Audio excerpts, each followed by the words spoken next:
All right. Hey, everybody. This is Jam Creates. We're doing a live stream again. I'm back. It's been a while. I know. I've been a little busy and having a lot of dental work lately, which is not fun. And um, we got a really fun one tonight, though. We got a lot of people gonna pop in.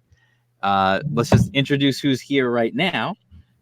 We've got John and we've got Carla from the Grim Reaper. They're both on the same screen. So where you see John G, that's the two of them. Yay. Yeah, we're here. Thanks for having us, Jam, and congratulations to your other guests who have some amazing looking books as well. Right, and we've got Mike. Can you hear me? I didn't get a chance to check if you were. Yeah, I'm here. Can you hear me? Great. Yep. All right, cool. Yep. So we've got Mike Murphy from The Gods Fear Me. Hello. And then we've got Ryan. Now, Ryan, I have to ask the pronunciation of your last name because I don't want to screw it up. Haack. Yeah. Okay. Yes. Yep. Trust me, as someone with a last name that it's not. I mean, mine doesn't have like fun little characters above the letters, but my last name's 10 letters long, so I've had my name plenty of times. Oh, buddy. So Ryan Haack, who's doing Bric-A-Brac, which I'm super excited to talk about that one. Absolutely. The first time I saw it, I was like, "This is for me," because I'm like a huge. Yeah, I know it. I'm a huge Christmas guy, so yes. Thank you so much for having me on. I love doing this, and I loved your other interviews, so you're great. Oh, thank you. Yeah, I mean, I do my best. Sometimes I'm always, I think like everybody is, I'm always my own worst, my own harshest critic. So I always kind of feel like. Not if you're married. Well, I am married, but my I'm not even going to touch that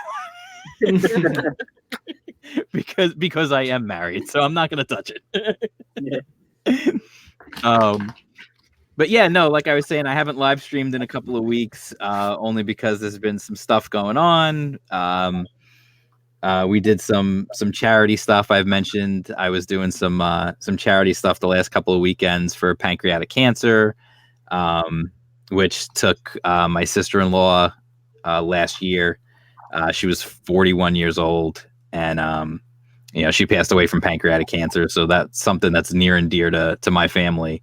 And so we tried to do some stuff. There was charity walks and other stuff. We did a lemonade stand where we actually raised we raised $1,500 at a lemonade stand for pancreatic cancer research. Wow. Yeah, I know. Every time I tell people how much we raised at the lemonade stand, like, how much were you selling the lemonade for? Yeah, that's a lot of money. But that's, you know what? People would just come up and drop 20 in the jar and then like take a glass of lemonade, and like that was, you know what I mean? They didn't want change. Like they knew what they were there for. But yeah, so that's been going on, and then between that and like I mentioned earlier, I've been having lots of dental fun. I've been to the dentist like 5 times in the last 2 weeks, which is I wouldn't recommend. No. I mean, I guess if you need it, you need it. I mean, I had to go. I had no choice. But like, I had a tooth extracted. I had a root canal done. I had an infection in my jaw. All kinds of fun stuff. Oh, wow. So I was on like antibiotics and painkillers for like the last 2 weeks. Yeah, that's not fun. Did they put you under with the anesthesia and stuff? No. Yeah. I got a tooth pull out the other day. It was what do you call it? The last ones from the back. I forget their names. Oh, yeah. Molars. And so I decided to go to Mexico because I only live like 3 hours away from Rocky Point, right?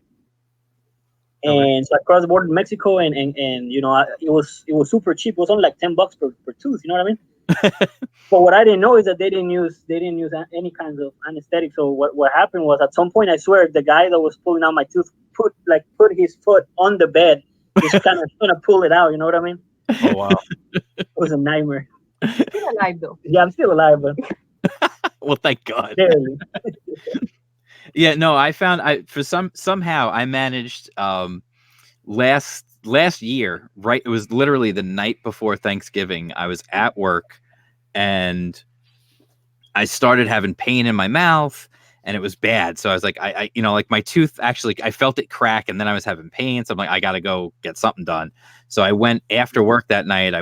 There's a place that's open late. I went in there, and the guy's like, well, tomorrow's Thanksgiving, so what do you want to do? I was like, just take it out. Like I gotta eat tomorrow, so take this thing out. so I mean, luckily it was like it was in the back, so it wasn't like a big deal. But this guy is like fantastic at popping out teeth like it's nothing. For whatever reason, he's really good at it. That's cool. So yeah, so luckily I just, by sheer coincidence, I found this guy who was able to just pop the tooth out, and it really wasn't bad. I mean, this one, it was the very back tooth on the top, and he just numbed up. I mean, half my face was numb. He put the Novocaine in there, and then he just popped it out 1, 2, 3. Mm-hmm. So that wasn't so terrible. Yeah, my doctors keep threatening me. They're kind of threats. I feel like they're threats of getting my wisdom teeth removed. They're like, you have to do it. You have to do it. Eventually, you're gonna have to do it. And I mean, I know I will have to do it, but they're pretty much just like wanting money at the end of the day. It will give you a big relief. I was having these massive headaches, and like my forehead was killing me. And I'm like, man, what do I have? So I started looking on WebMed or whatever on Google, and right away it's like, you have brain cancer. I'm like, what the heck? Oh God! Just turned out Yeah, my never self-diagnose. that was Yeah, no, that. Well, like Mike said, don't ever self-diagnose. The worst thing you can do is go on the internet. Genuinely. Oh my God, that's the absolute worst. But yeah, I mean, it's funny that you mentioned that though, because I actually still have all my wisdom teeth, and oh yeah, and mine are. Well, I used to joke. I can't tell this joke anymore because I had my gallbladder taken out a couple of years ago. But I used to joke all the time that I have all my original parts, and but I mean, like I said, I can't say that anymore because I had my gallbladder taken out a couple of years ago. But my wisdom teeth are actually sideways. Like I've seen the X-rays of them, and they're sitting in there sideways.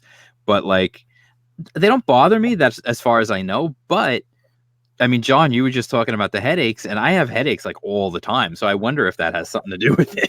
probably. I gotta tell you, that's what it was. I was feeling the shooting pain through my neck and my forehead, and of course, like Mike says, never self-diagnose. I just started looking on the internet, and right away, like, yeah, if you experience this, you probably have a tumor or something. So I was freaking out.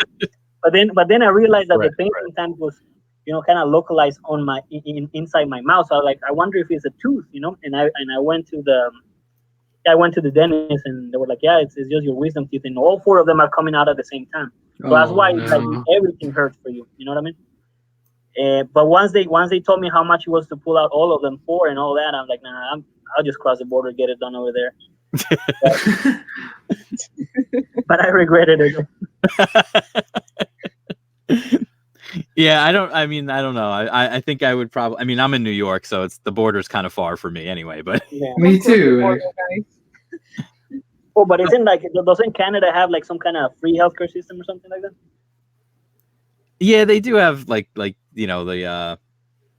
I'm sure it's not pretty good, but yeah, but I'm pretty sure you have to be a citizen. So all right. Right. And I've heard where- they have Brian- like wait times, for like months and months Right. just to get seen. Oh yeah. yeah, I mean, I always listen. I bitch when I go to my one doctor and I have to sit in there for like 2 hours in the waiting room. I can't imagine having to wait months and months. Right. Just Ryan, you said you're from New York? Yeah, I live in Harlem. Oh, okay. Oh, Yeah. I'm on Long Island, so Oh, okay, not so far. not far. No. Train ride away. Exactly, a long train ride, but Well, yeah. I've been really wanting to go to this. I know it's totally off topic, but Long Island has. Have you been to Bayville amusement parks? No, I know where it is, but no. Yeah, I just really want to go there, but that's the only.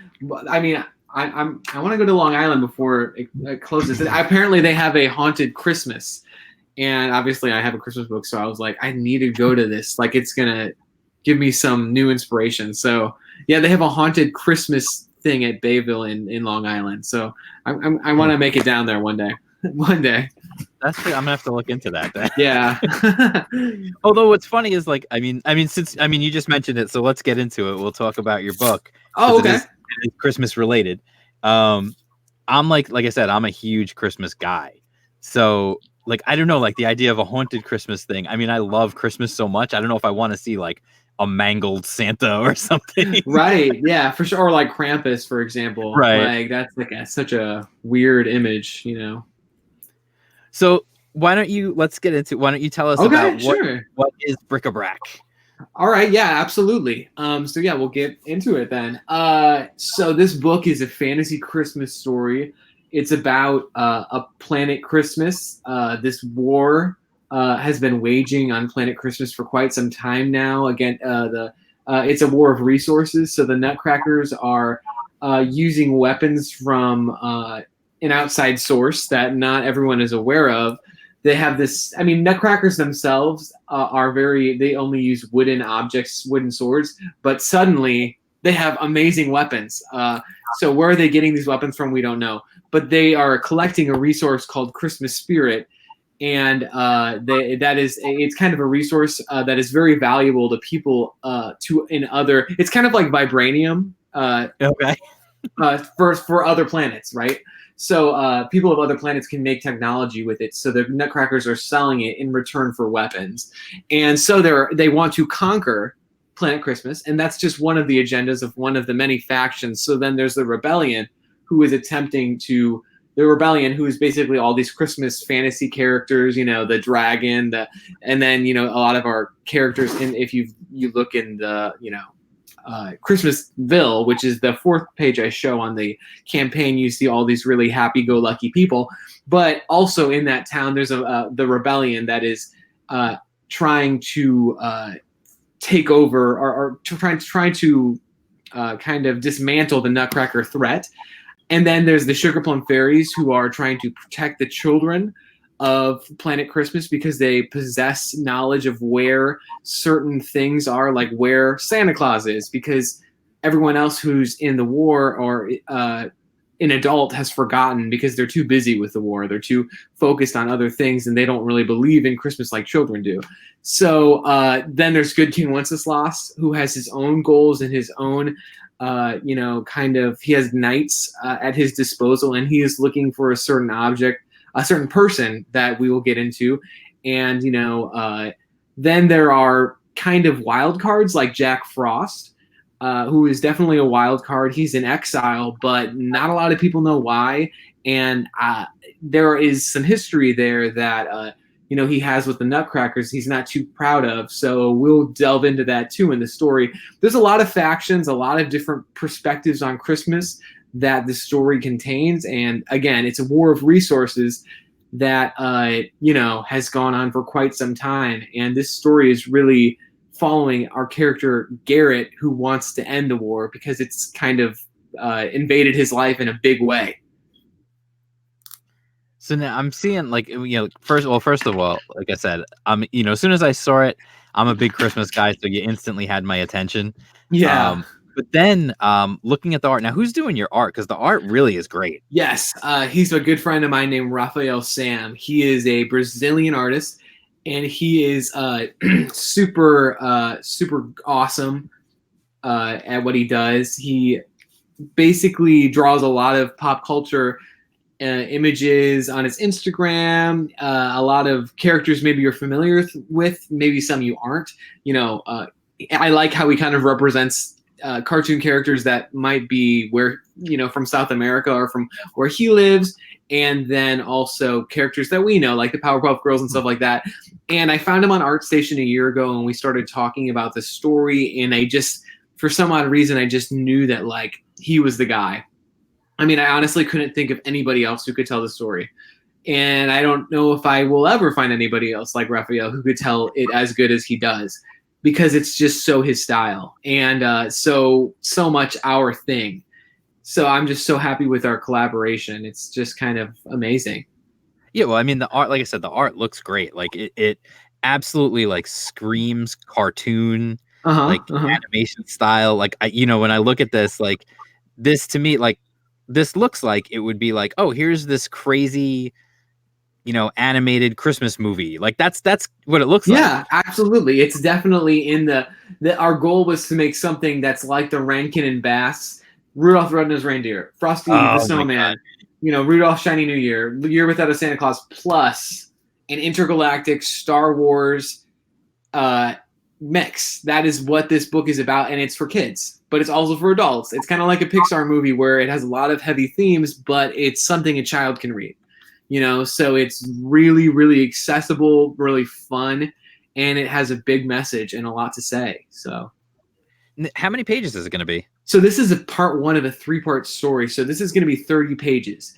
Okay. And the other parts are continuing the story, and we get to meet other great characters and kind of figure out how Garrett's going to solve this issue. And, the Good King Wenceslas and the ghosts come up later, of course. And, it's going to be, those are going to be a little longer. So the next one's going to be 40, and then the next one's probably also going to be 40, maybe even 50. We'll see how long it really takes us to tell the story and do it justice. But, obviously that third one, we're going to have a collected bound edition. Right. But yeah, we're just trying to get this thing going and make this thing happen. And it's just, I love campaigns for number ones because it's just about potential. It's about like, how big can we make this? How excited can we get people about this project? Right. And I think like the timing now is a great time. Yes. To be doing a Christmas, like to be funding a Christmas book right now is a great time. Oh, Aaron's here. Hey, what's up, Aaron? Hey, what's up, guys? Sorry I'm late. I was on another stream. It's all good. It's all good. We're talking about Bric-A-Brac right now with Ryan. Awesome. So, like I said, the timing of this, considering, we're in October now. Now, obviously, everybody's right now Halloween focused, but, what's the next thing right around the corner, of course? Of course. Thanksgiving. No, Christmas, of course. Yeah, man. It's totally timely. In New York, like, there's people obviously putting up Christmas stuff already, so it's almost here. Yeah, well, I mean, listen, I'm sure, like, being in the city, like, they start working on the windows for the holiday displays. Oh yeah, for sure. Yep. Like, that stuff, and those things are always cool anyway, by the way. Like, if anybody's ever visiting New York, or you just stop and you don't have a ton of time to do, like, just walk through, Manhattan, just like, Midtown, and just check out the window displays in the stores. Mm-hmm. It's really cool. Mm-hmm. They always do something, they always do some fun stuff. There was a few years back, they did I guess it was Macy's. They did a whole like Charlie Brown themed, like the whole side of the building was all Charlie Brown themed stuff. But what was really cool was they had all these like interactive things that you could do at the windows too. So you could like make yourself as a Peanuts character, and then you would appear inside one of the displays. What? Yeah, it was really cool. I know that. That's awesome. It was really cool. I don't make it down there too often, so I can't say I go down to Macy's often. But I'm going to the Thanksgiving Day Parade. This year it's happening, so I'm gonna make it happen. I mean, it might be crazy though. I don't know. Yeah, anyway. you know what's funny? I mean, I've been in New York my whole life, and I've never gone to see. Really interesting. Yeah, it's just one of those things. Like, I can't tell you how many times I have been on 34th Street like the day before the parade. So like everything's set up, like, how they have like the big in front of Macy's, like the street, they have the green on the ground, there's the cameras set up, and then there's the seats where you always see the people sitting behind the performers. Yeah. Like, my daughter and I would go walk out there and just like when the traffic wasn't moving, we'd like go step out and like take a picture on the green. That's awesome. Yeah, like, man. We always, for whatever reason, it just seemed like we would always be in the city like a day or two before Thanksgiving, so we would always be doing that. We would always do that. Nice. So anyway, yeah, on that tangent, related, but yeah, sort of. But so now you've got like a bunch of tiers. I do. What's the tier? Like, if you got somebody who's watching this video, like, what's the tier you want them to just, hey, that's the one, pick up that? Well, Tchaikovsky's Revenge, obviously, the last one, which is, like we were talking about, Raphael is such a great artist that you would really want a sketch from him. I mean, I'm not kidding. This guy is a beast. He could be the next big thing. I hope he becomes just an artist that people sought after, because he's amazing. He totally deserves recognition. And he creates some of the best comic pages I've ever seen in my life. And so this tier not only gives you a sketch from him of a character from the story, but every single reward previous to that. So bookmark, art print, holiday card, physical and digital book, and then also all the books that are from my friends. My friends allowed me to kind of put together a digital bundle of books I really think are awesome. And so you also get those. So this is a totally worth your value. I mean, $55 for a sketch from an amazing artist like Raphael is kind of a steal. So I would definitely say that one. And by the time the campaign ends, I'm thinking of making one of those cool tiers where you can, kind of appear as a character or create a cool Christmas fantastical beast, because that's, again, we're definitely embracing the fantasy of Christmas, fantasy ideas, because I haven't really seen that before in a Christmas story. We're trying to create, there's Christmas lobsters, Christmas lions, Christmas everything like that, who are part of the Christmas militia, the rebellion rather. And so there's all kinds of, bringing this story into a fantasy sci-fi opens up hundreds of avenues. So I think making a tier, maybe our last tier will be, hey, you can create a fantastical character, so, but for right now, that's the one that I would choose. Yeah, well, I think, if you're getting original art, plus you're getting the book and everything, first of all, you could go, if you walk into any con and ask, go up to get a commission from somebody to get a sketch from someone, just a sketch alone, from especially if it's from a known artist, they're going to charge you at least $50 just for like a little head sketch or something. Yeah. So like getting original art from somebody plus getting the book and all the other extras, I think like that's actually a great deal at $55. Yeah.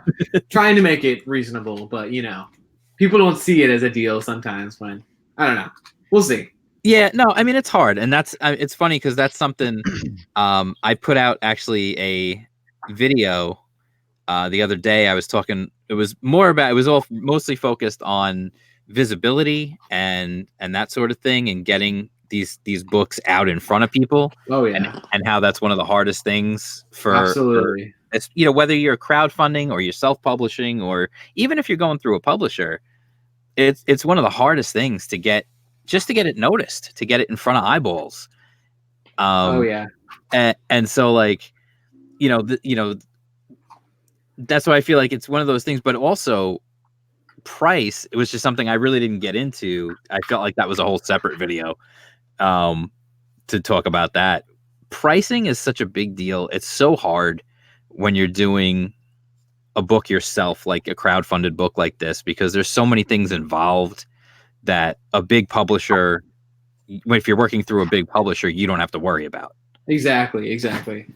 Right. Yeah, exactly. Well, and also, sorry, what?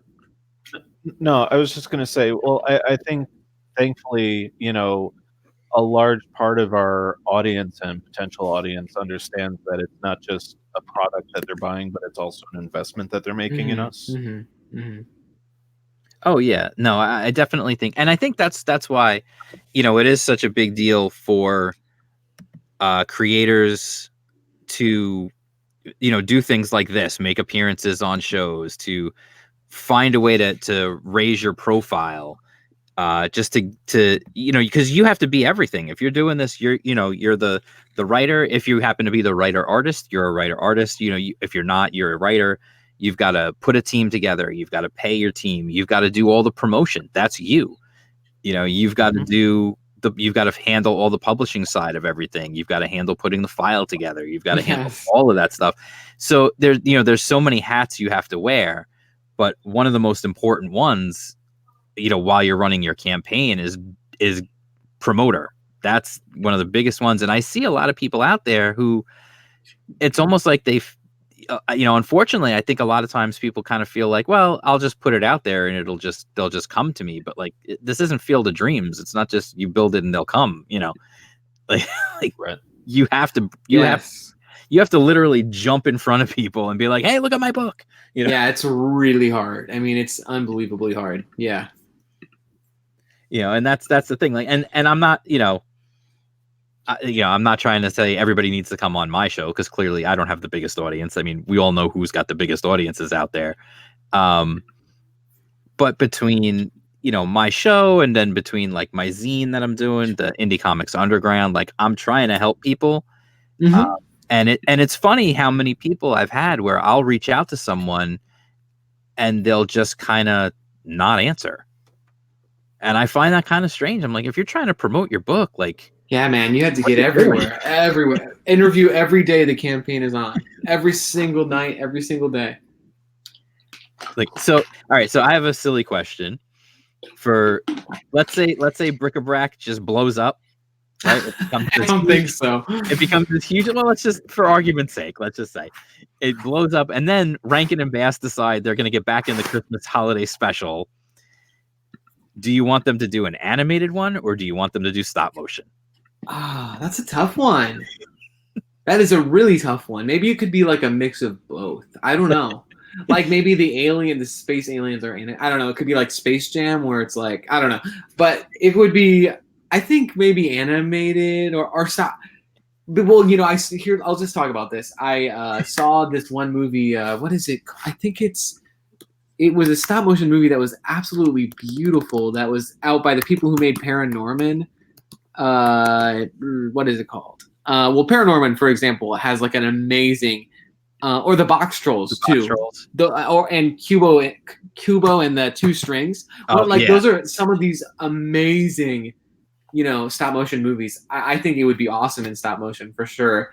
But yeah, it's a story that definitely demands to be told, I feel like. And whatever, we had a lot of issues with Kickstarter. I don't know if you guys knew, but our Kickstarter, we had a huge fake pledge that took us over and basically over the goal, and basically everyone had to get refunded, and it kind of, like, let's just say it was a huge Grinch who did something. And so now we're on Indiegogo, and I hope that illustrates to my backers how much I believe in this book, because it was super difficult to, get through that, and, kind of a roller coaster of emotions. But this book is so important to me that I will not rest until it's told, so I don't care if I have to get back on again. I mean, I'm going to tell the story. I don't care what it takes. So, this is a story that's so important to me. So if anyone like Rankin and Bass or anything like that, I would love to share the story with even more people in a new way. That's crazy. So somebody just had like a huge, huge backer. Yeah, it was like a troll. Refunded. They didn't have the money at all. Yeah, it was really bad, and it was on Kickstarter. And I think the only time I'm really going to use Kickstarter from now on is if I've successfully funded a book, and then I'm just going to bring it over there for a small, for like, let's say we'll put it on for 1,000 and see how it goes. Right. Like, I just don't know if I'm really going to, and their customer support was really not helpful. And they told me they were refunding everyone much later. I mean, I had found out the funds were not transferring, and I got that. So I made an Indiegogo real quick, but they didn't tell me that, oh no, the other funds are actually being refunded. So, it's just been a whole roller coaster. But, this book demands to be told, and the story demands to be told, and I'm not going to let it not be told. It's going to happen. So. Wow, that's really great. Like, it's funny. I know a lot of people have do not like Kickstarter. Yeah, a lot of people don't like it based on the way Kickstarter, for lack of a better term, gatekeeps their platform. Yeah. But I mean, even, I didn't have that experience, but this was just about a sense of, it was just a, like, come on, guys, like, you need to respond to me. Like, how can you do this to someone? Well, that's what I was going to say. For me, I've always preferred Indiegogo just because of, and now I've never run any campaigns. This is just me talking as a consumer. Yeah, sure. Certainly. I just prefer Indiegogo. I like the UI better. I like the platform better. I feel like the way, when I donate to, when I back an Indiegogo, it doesn't bother me that, boom, it's paid for. I love that. They run it right away, and I'm cool with that because sometimes sometimes books take a long time. Yeah, well, that's how the majority of the world thinks about transactions too. My grandma thinks that I gave you the money, but no, on Kickstarter actually it's taken when the book succeeds. Right. So it's a lot easier for people to understand, like, it just makes sense. Like, But this is when your money's being taken when you buy the book, you know? Right. So, And it's also easier, unfortunately, with that platform of you can just pretend you literally can have, it's so much easier to fake a donation. exactly. You know, and that's one of the things that I've always, like I said, I'm a big UI person. Like, if something has a terrible UI, I'm not going to stick with it. I just won't. That's just me. I'm not going to struggle and fight the UI to use Mhm. a program. I went to school. You know, I went to school for broadcasting, actually, believe it or not. And one of the things we learned on when we were learning, you know, when we were learning editing and stuff, was we used Avid. Now, Avid is a freaking nightmare. But I had to learn it, so I did. And then it was hysterical when after that I jumped over to Final Cut, and I was like, oh my God, this is so easy. It's ridiculous. Mhm. Like, it was so much, like, just everything, the UI, the functionality, everything was so much easier, where Avid made everything, like, anything that would take 1 step on Final Cut would be like 5 steps on Avid. And for some reason, Avid was just, that's the industry standard, so you had to learn it. And eventually, when I was just working on my own and just freelancing and doing my own thing, I was like, I'm not working with that. I'm working with Final Cut because it's way easier. It's way Yeah. faster. The UI is better. Everything about it is better. And I kind of feel that way, like, between Indiegogo and Kickstarter. I just feel like the UI is better. The layout of the campaigns looks better. I don't know. I mean, maybe that's just me. I don't know how everybody else feels about that, but I just feel like I like the Indiegogo layout better. I like the fact that once I make, once I back something, it just comes out. And if they have to refund it, they refund it. But I'm not worried about, I'm going to back something and then it's not going to pull the money for like 4 months. And by then, who knows, my card could have changed. Something could have happened. You know what I mean? Yeah, for sure. Like, so for me, like, Indiegogo is just always my first choice. But I mean, that doesn't mean that that I don't look at Kickstarter. I do, but I just prefer Indiegogo. I think I've only actually backed one thing on Kickstarter. Whereas I've done, like, I don't even know how many Indiegogos I've backed at this point. Like, Yeah. it's got to be like 30 something. Yeah, I think that I just like the model. I love the flexibility. Something about Kickstarter is just so finite that it's frustrating. It's so frustrating. And, I mean, yeah, there's definitely the sense of, oh, if you have a fixed goal, like, oh my God, you're going to get, I mean, there's going to be so many people who there's like, remorse. They'll feel remorse, so they're going to back you. Or there's going to be this huge influx of people at the end because people want to get your book and they don't want to see you fail.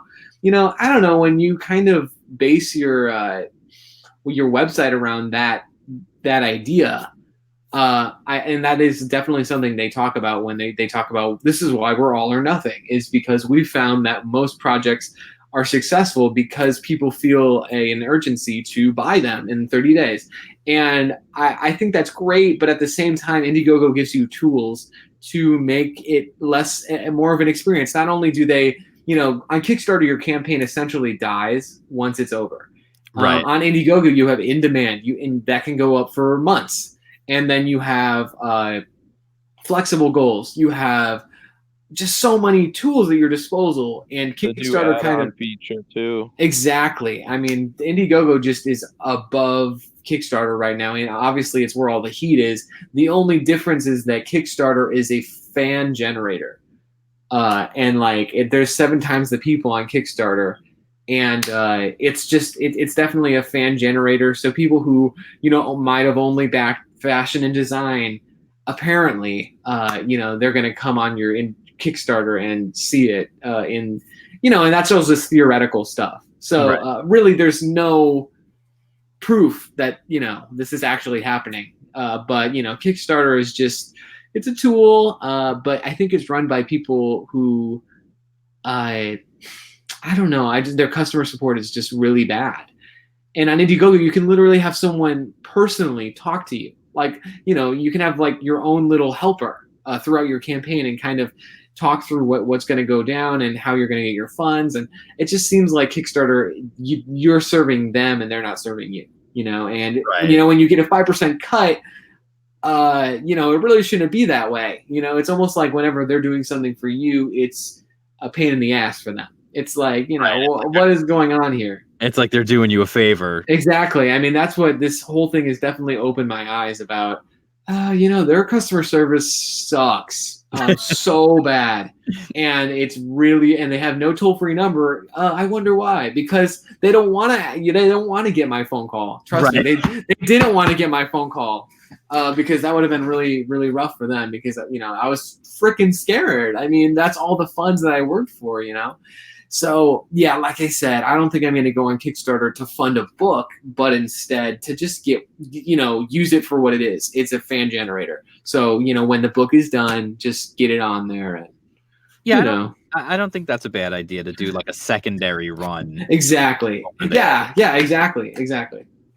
Yeah, no, that makes sense to me. I think, and unfortunately, and the reality is certain people are not going to be able to do that. Simply because Kickstarter won't let them. What do you mean? Like the Mike Millers of the world? Yeah, yeah. I mean, there's certain people that are just not going to be allowed.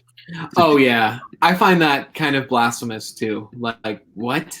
How can that whole situation was the thing was the book is a lot of other pages of the book are on Indiegogo. Literally, they could have just looked and saw what the book is about, but yet they decided to just say no. Well, in Mike's case, the book's already out there. Yeah, it's done. The entire book is out there. You could find. They had no excuse. You could find someone who bought the book and be like, "Hey, let me see that."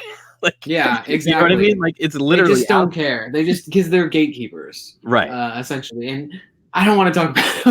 I feel like bad for talking bad about them because they are a fan generator, and I have a lot of good friends on Kickstarter. But I've just been pretty upset about what they kind of did to me, and whatever.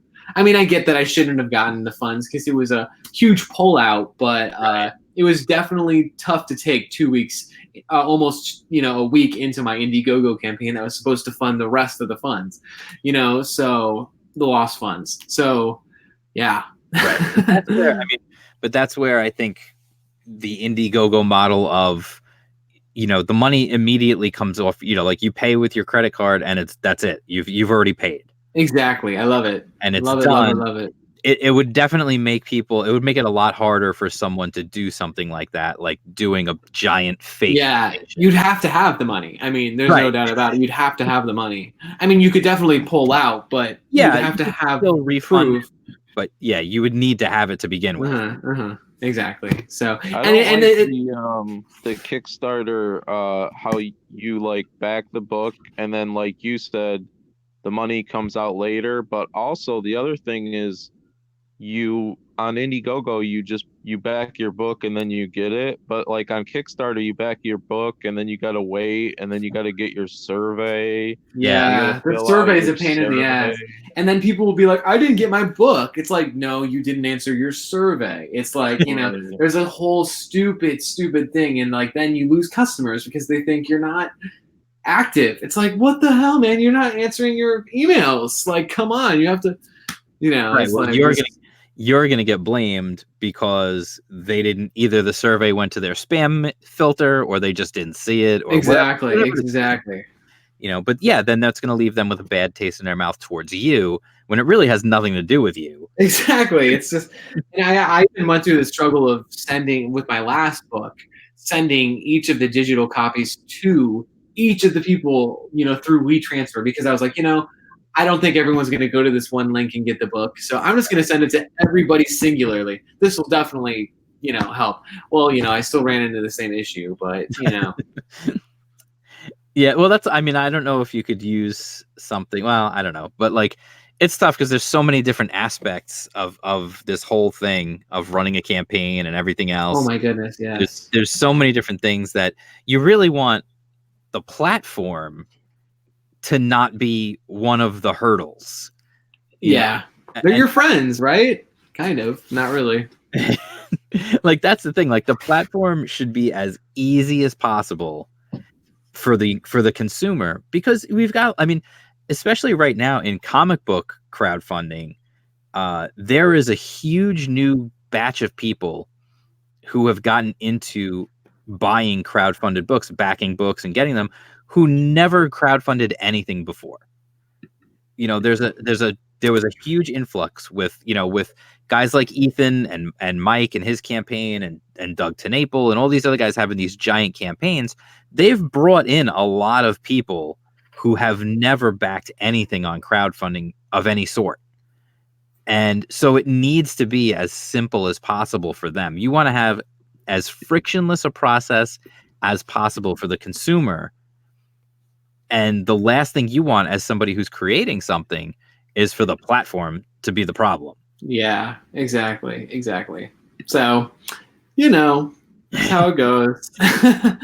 But, I've learned a lot of stuff. I'm not going to lie. So, you know what? It is a good thing. You have to turn negative things into positive things, or else, especially in crowdfunding, you're not going to make it. So you have to definitely say, okay, well, this happened, but we're going to persevere and not giving up. Like I said, you know what? I think it's a sign to just never give up. Like, crowdfunding is not for the faint of heart. It's going to take a pound of flesh, and Gilbert will tell you that. And all of us will tell you that. But at the same time, it is so worth it. And, you've got to fight to the end, because the book, if you really love your book and if it's truly something special, you will fight to the end and create it. So it is a test of everything you're capable of and how far you'll go to make something happen that you believe in. Well, and it's funny because I was talking actually before we went. If anyone's wondering, by the way, John and Carla had to go for a little bit. They're going to be back around 9:00. Just throw that out there for anybody listening. But what we were talking about actually before we came on the air was, in just this past week, their book, The Grim Reaper, reached its funding goal. And it was, again, kind of at the last minute. And even more so, good friend of my channel, Gilbert Deltres, and his Galactic Rodents of Mayhem, really had one of the biggest last days I've ever seen in my life. Yes. And he got funded, so I'm super excited about that, because that is both those books I really wanted, but I'm telling you, Grom is so up my alley. It was like he made that book just for me. And I seriously cannot wait to read that book. And I was so excited when I saw they hit their goal. And that's where crowdfunding, it's fun. That's where it can be a lot of fun, is even as a fan, I'm sure it's heart attack inducing for the people doing it. But as a fan, when there's something you're really behind and you're really excited about. Yeah. And you're watching it and you're like, why are people? Mike, I think you saw some of my tweets, and you've seen my tweets for The Gods Fear Me too, where I'm just like, what's wrong with you people? Just back this book. Yeah, it's like theater for comic nerds. It's and for me, there's just so much drama and last minute stuff that goes into it. Oh my God. Yeah. It's so exciting. It is exciting. You know what? I was watching it and I was really excited for him and all his success. And when I saw it actually succeed, I was like, I know I actually saw it at what was it? 14,995. I was like, oh my gosh, he's really going to make it. And I just knew he was today's probably the best day of his life. This is something he really, and I cannot wait for the next one and the next one. And then, this is awesome. It proves something, I think, to all of us, that if you work really hard and if you interview just like Gilly did, and if you, just push and push and push, you can make $15,000. Everything was against him too. It's not like he had got on an EVS live stream and, he made it. It's like he worked his ass off to make it happen. So it just shows you the life of the grind. It is worth it. You don't have to have an EVS shout out to do it, even though some people might make you think you need it. You don't, so, and that's not to say anything bad about that. It's just that, people who aren't in Comicsgate like myself, there is a difficulty trying to grapple with that, okay. It would be really easy to get. It would be like a golden ticket to get, on an EVS live stream. But at the same time, let's just fight this battle. That you can still do it. You can still make it happen with your own utilities. So, well, that's one of the things. And I've said this before, is yes, you could get on Ethan's stream and he can certainly help you because he has such a giant audience. But you can't just make your campaign and say, I mean, and we've seen people do this where they make a campaign, they say, hey, Ethan, we're Comicsgate, have me on. And they expect that they're going to make $25,000. Yeah. Just like do it yourself. And if someone who has a big audience is going to have you on, great. If not, that should be okay too. You still need to do the hustle yourself and get the work done. Exactly. And I mean, like, you know, Gilly's done. This is his third book now.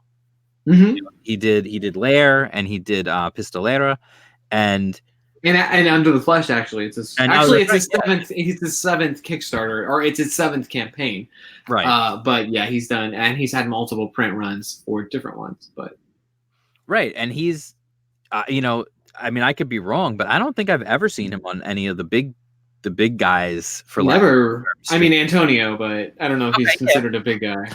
Well, I love Antonio. Oh, I love him too. Yeah, I've been on his show like two times. Once when it was on my book was on Kickstarter, and then another when it got on Indiegogo again. So he really helped me out, showed me a lot of love, and he's a great guy. Yeah, he is cool. He's super cool. But we've got, like, you know, I've seen people who've, you know, you are capable of being successful without being blessed by one of the big ones. Exactly. And that's the thing you need to, I mean, Mike has been through it. I mean, he's been through multiple campaigns, and he's done it. You know, you've been doing this, Mike. You've been doing this a couple of times now, and you did it yourself to get these books funded. Yeah, I mean, now that we're kind of far enough outside of like the campaign for Samurai, I can talk about some of this stuff. But you know, like the first campaign, I did everything wrong because I had no idea what I was doing. and the second campaign was, I mean, it helped because more people in the scene knew me and I had more opportunities than I did the first time around.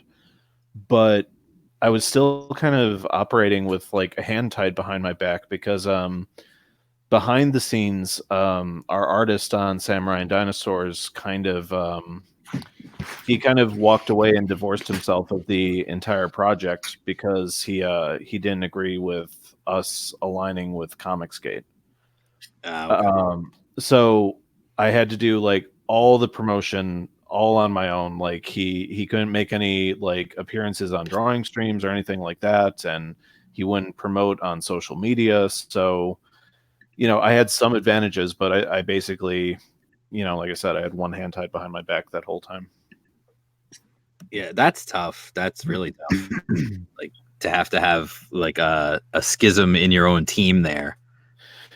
Yeah, and never bring it up and never mention it and never make it awkward for anyone interviewing you.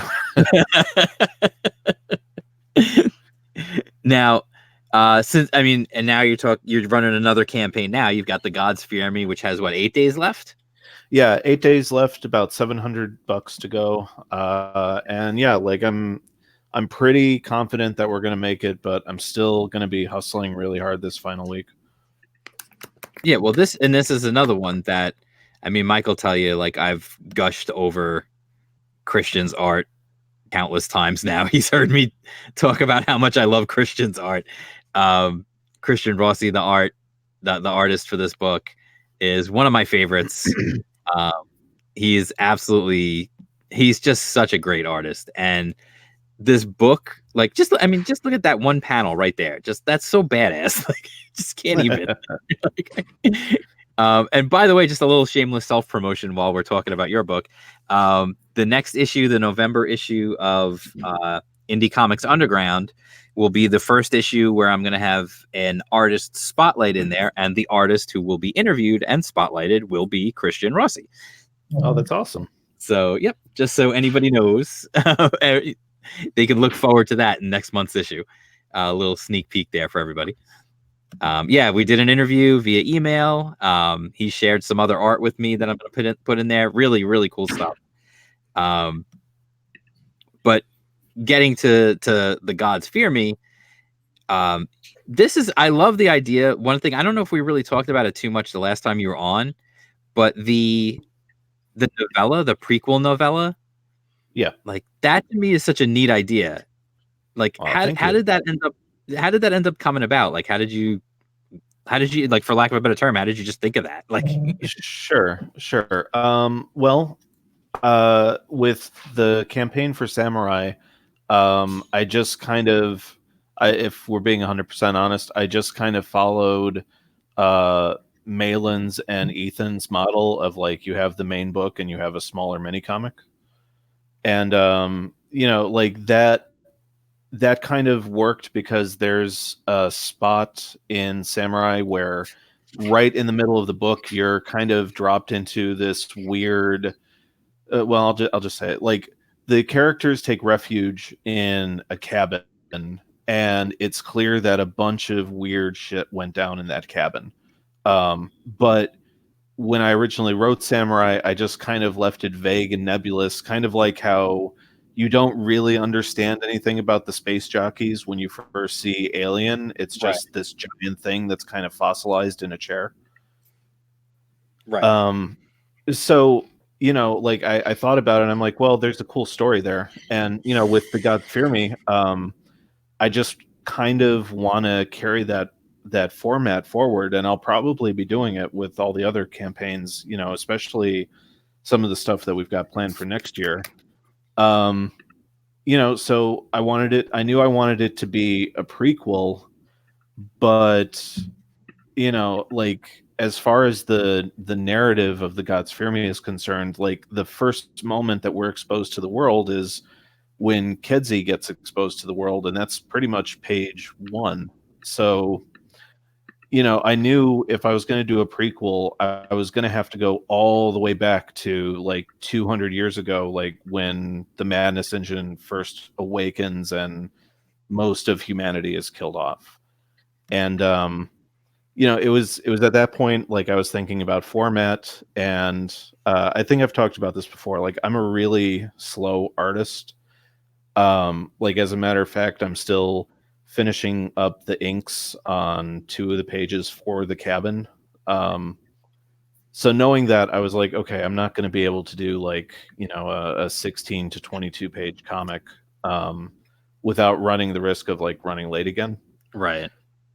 But I started thinking about Lovecraft. I started thinking about pulp horror and sci-fi novels, and pulp magazines. And I was like, well, what if I just did it as like a 20 to 24 page novella with like a handful of spot illustrations? That would be way quicker for me.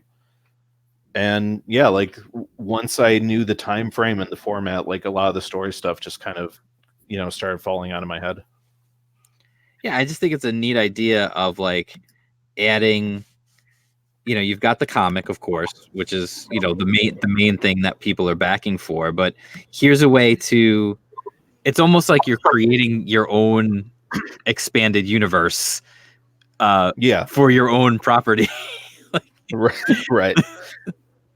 Yeah, my thinking is with all this stuff, like both the Samurai prequel and this prequel and the stuff for next year, my thinking is let me go extra down the nerd hole and like bring in a video game analogy. Okay. It's like good DLC for a video game. Like it adds to the story, but you don't need it to understand the story. Right. Yes, it's not like Asura's Wrath. There you go. Oh, that upset me so much, man. I'm like, what do you mean the end of the game is a whole other episode and I gotta buy it? What are you talking about? Yeah, so for anybody who doesn't know, that was a game where literally you had to buy the ending.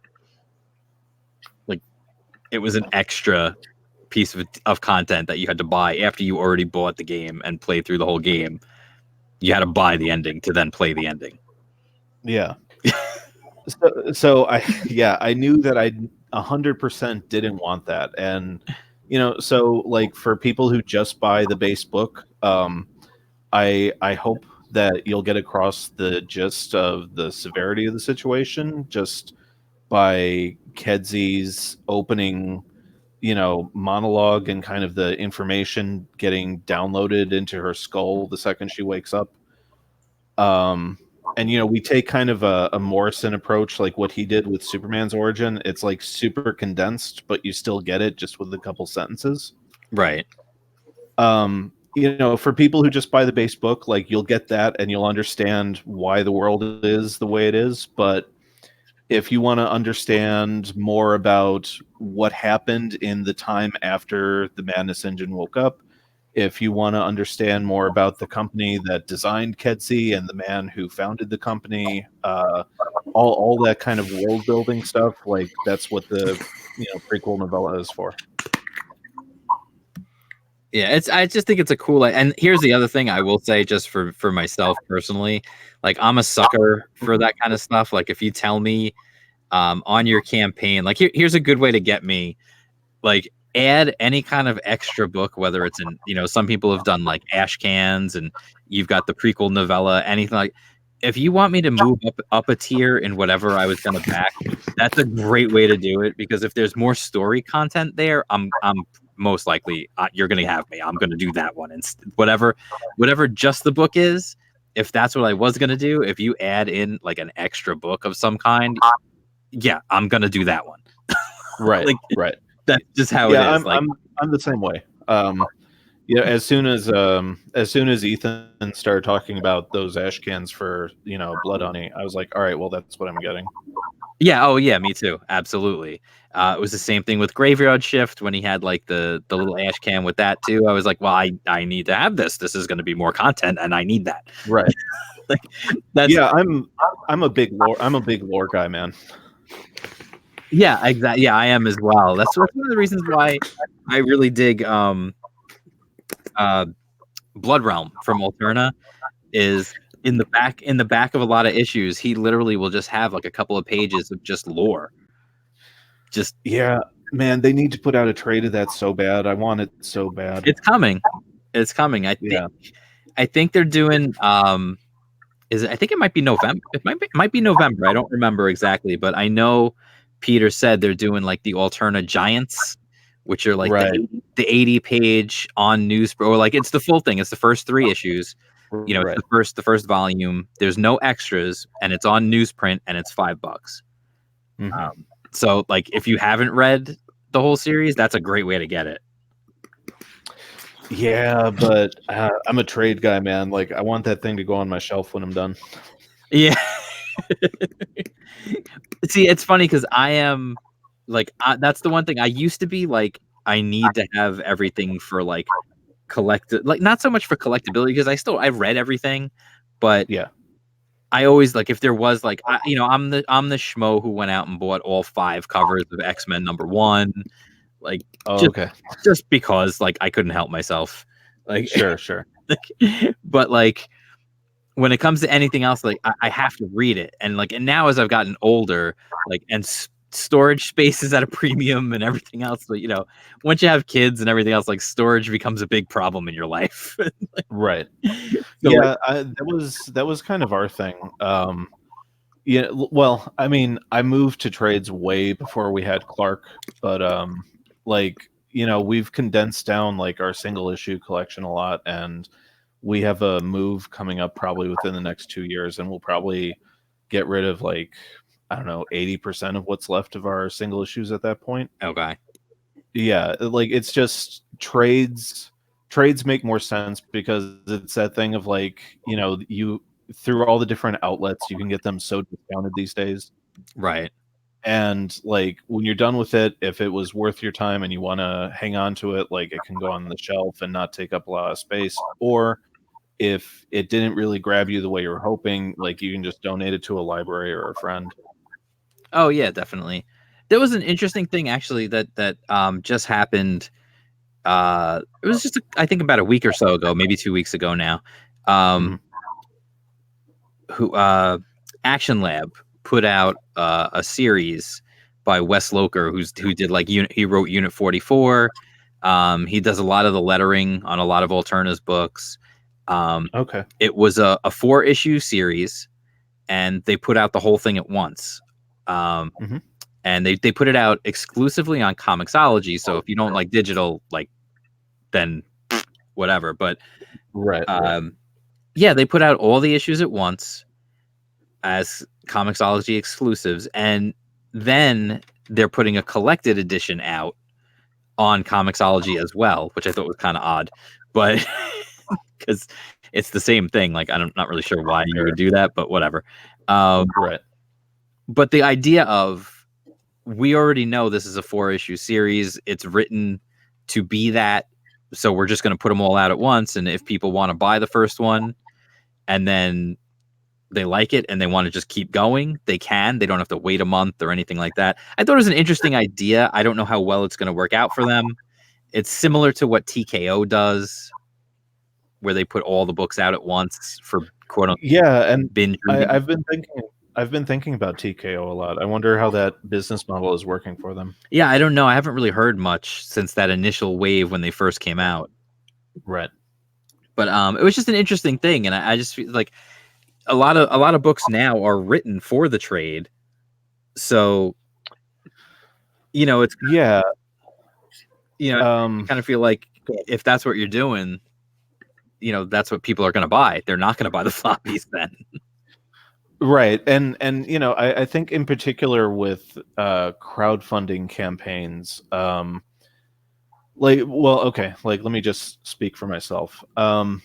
I wouldn't say I'm necessarily writing for the trade, although clearly, with The Gods Fear Me, there's going to be 3 installments, and if you add it up, that's 96 pages, and that makes for like a perfect size trade. Right. Obviously we're building towards that, but I'm trying to treat each individual volume like a condensed season of a TV show, like maybe an HBO or an AMC show that's only like 6 or 8 episodes. Okay. So, each installment has a complete beginning and a middle and an ending, because I know that the readers are going to have to wait a year before they get book 2. So I don't want them to feel like, well, I read this 22 to 48 page thing and it ends on a cliffhanger and I'm not going to remember most of that stuff by next year. I definitely want everything that we put out through Chibi to be its own standalone thing. Right. Yeah. Well, I think the one thing with the crowdfunding model, at least, that's different from, the regular publisher model is that, you kind of know going into it that you're not getting you're not getting a new book every month. That's obviously not feasible. And so you kind of go into it knowing like these are going to be bigger than a regular floppy, and you're going to have to wait a while in between books. Right. So I feel like going into it, you kind of understand that this is a different animal. This is a different way that this is done. In a way, it's almost like movies. When you go see a movie, you don't expect the sequel to come out a month later. Right. Exactly. You would expect, maybe a year later, maybe 2 years later, that's when the sequel comes out. I feel like it's kind of that model in a way. Yeah, that's definitely the approach we're taking. There have been, and it's not a lot, but there have been a few books that I've backed where it is kind of the classic format of 22, 24 pages, and it ends, on your standard cliffhanger. And right. Even if I enjoy it, I'm like, guys, you can't format this stuff as if it was just another book on the newsstands or the comic stands, Right. No, it needs to be special, number one, because it needs to stand out. You're asking people to do something. You're asking people to go to a website. Really, if you take a complete step back, like I said, we had a huge influx of people who had never crowdfunded anything before in their lives, maybe didn't even understand what crowdfunding was. Right. Who suddenly came into the crowdfunding market. And so they had to create an account on a website, whether it's Kickstarter or Indiegogo. They had to then either attach a credit card to their account, or they have to just put it in every time they do it. They have to seek out these books, they have to find them, then they have to choose which tier they want to back, and then they, there's a lot of things that it's a lot different from just walking into a store and picking something up off a shelf. So it requires you to approach it in a different way. You have to make it worth it for people to jump through those hoops. There have been countless studies to show how people interact with different UIs and interfaces and stuff. And the less clicks that it takes to get to something, the more chance that they'll actually purchase. Yeah. If you make people click exactly, yeah. Yeah, if you make people click through 1,000,001 things, they're going to give up. That's so true. I mean, like even on Twitter, like when it's something for like, my campaign or like someone else's campaign that I'm trying to promote, like if the tweet that I'm retweeting is like 2 or 3 deep before you get to the Indiegogo link, I don't retweet it. Yeah.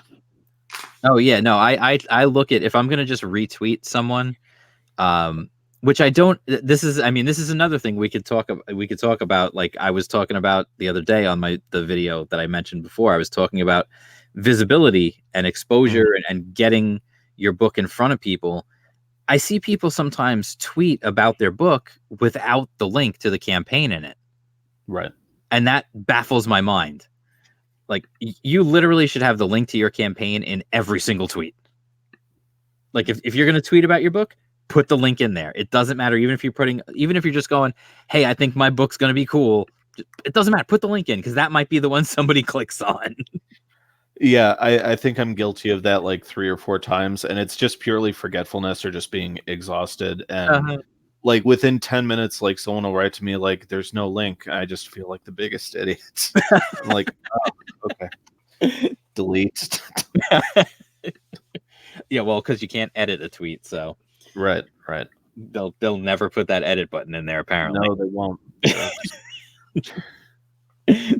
Which is just funny. That's another one of those bizarre things. Yeah, it's like you're gonna make me copy paste this entire thing just to like fix this one weird typo in the 3rd line. Like, come on.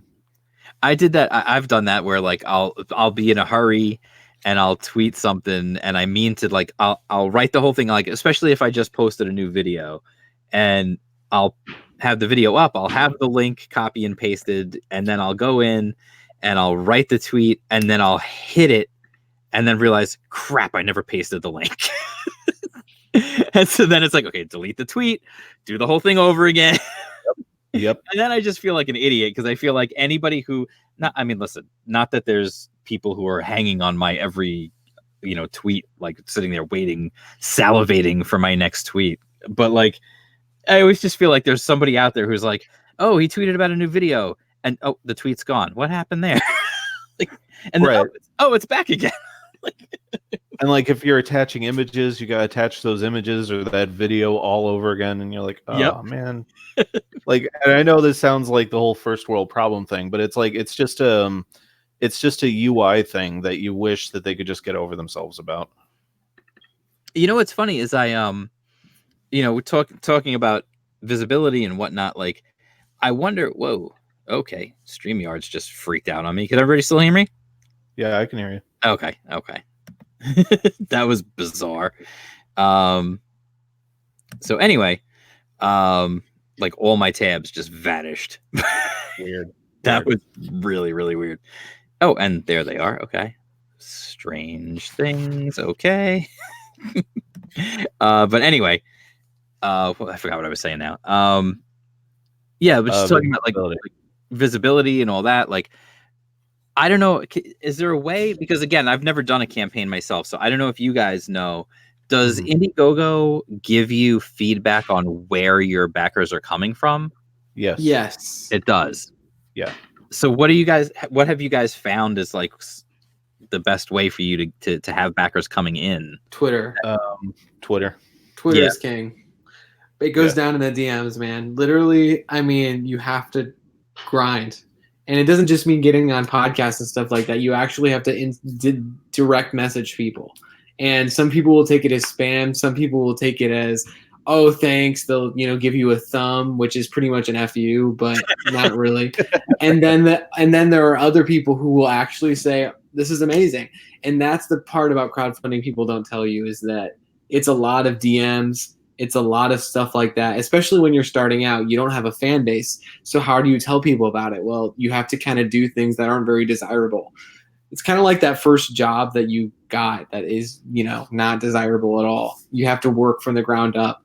And I'd assume that maybe even when you have successful campaigns, you have to DM people really hardcore. I mean, that's what a lot of my day consists of, like when you're campaigning, because when you're not on podcasts or when you're not on a show, that is truly, and when you're not posting about the campaign, that is truly the only way you can get a revenue in those other times. So I would say DMing. Yeah, I definitely do send out DMs like at the beginning, middle, and end of campaigns, and yeah, like for me, I mean, I know everyone goes on about YouTube. I know that's what Malin and Ethan preach, and they're not wrong. But like it just so happens that my social media platform that was the most built up was Twitter going into all this. So like I'm in the process of trying to build up my YouTube channel, but in the meantime, like Twitter is almost, and I hate saying it, it's almost like a part-time job for me at this point. Like you hear your boy Zach say, like, if you're making more than 70 tweets, and I'm like, well, I'm not there, but I'm getting there, dude. Right. But it's not like here, look at my lunch, or I hate this. It's just it's kind of like into the middle of town square and being like, all right, it's my time of the day to like yell at you guys about my project. Yeah, that's pretty much what it is. Yeah. Yeah. And it's hard to make especially as a writer. It's hard to make content that, like, because you run out of content eventually, especially if your book's in progress, you run out of content. So then you really are just screaming at people. So you have to make videos. You have to get on Instagram. I mean, there's tools at your disposal.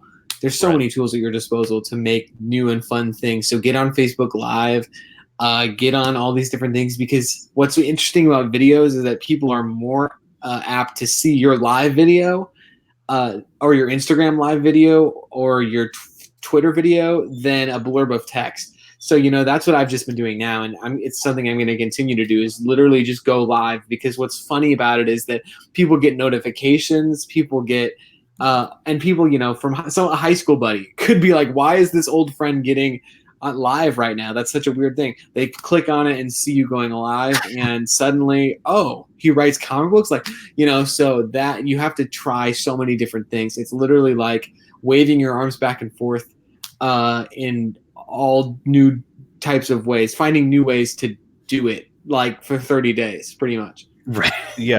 Yeah, like after the first week, you start getting really creative. Like, yeah, you got to, man. Like, yeah, like you start thinking about like subcategories of fans who are into like the genre of your book, and you're like, okay, like are there any like message board communities or like hangout spots online where I can promote this stuff? But then that gets hard too, because then especially with Reddit, and like I had this hard time with Christmas. I spent weeks on my Kickstarter campaign, which I told you the whole thing with that. I spent weeks getting on Facebook groups, and thinking of Christmas Facebook groups and thinking, oh, these grandmas are going to eat this up. They're going to love it. And the same thing with Christmas Reddit stuff. But, they don't want your promotion on there. Even if you show them an amazing Christmas image, they don't want it. And so that was another cross to bear that was really hard. I was like, man, this is going to be way harder than I thought. Because ironically, on those Christmas websites, people try to sell stuff, people try to do all this stuff, and it's really hard when you're trying to advertise to a niche audience that's trying to constantly block you out. So it's just so hard, man. It is it's literally like it's just very difficult, because it's a new frontier. It's not something we quite understand yet, because it's not a product we're selling. It's a concept. It's a possibility. It's not a finite.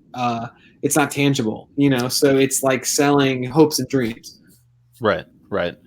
Yeah, exactly. Like I tried reaching out to like a handful of Lovecraft communities online, and I mean there were a handful of people that were kind of receptive to it, but like especially the more niche you get people who are like really anal retentive, and they're like Oh yeah. when they found out like, well, it's inspired by Lovecraft, but I'm kind of building up my own mythology so that I can try some new stuff. They're like, no, we just want Lovecraft pure inspired stuff. And I'm like, well, I mean, okay, but all right, have a good day. you know. Yeah, people told me, "Why are you sharing Christmas stuff with me?" I absolutely hate Christmas. Why would you share this with me? Like you Right. just get the most, especially when you DM people, you're gonna get slapped, spit on, shitted on. People are going to make you like try to hurt your feelings for doing it, but you got to do it. I mean, there's literally no other way. You have to just bite it and do it. Like that's what it takes to create your dreams. And that's what it really does. I mean, people aren't going to outright tell you that, but when you're starting up with Kickstarter or Indiegogo, it's going to be a lot of that. Once in every 10 person is going to say "fuck off," like pretty much, and Right. so that's just how it goes. In the chat, Papa Caniso asks, how about newsletters? So I don't know. I'm wondering if he means like what I do, like Indie Comics Underground, which is like the zine that I do, that just spread out to everybody, or if he's talking about like mailing lists kind of Right. thing. Well, if he's talking about the whole mailing list thing, we did that for the first time with The Gods Fear Me, and it certainly helped. Like having the pre-launch campaign up for like a month before it went live, about 100 people signed up, and I'd have to double check like all the emails to see like what the correlation is of people who backed, but I mean, we have more than 100 backers, so I like to think at least a third of them actually followed through. Yeah, I mean, it's funny because obviously I don't charge anything for it, but I did the same thing with Indie Comics Underground. Like I put out oh, okay, he wrote mailing list. That's the word. Okay. All right.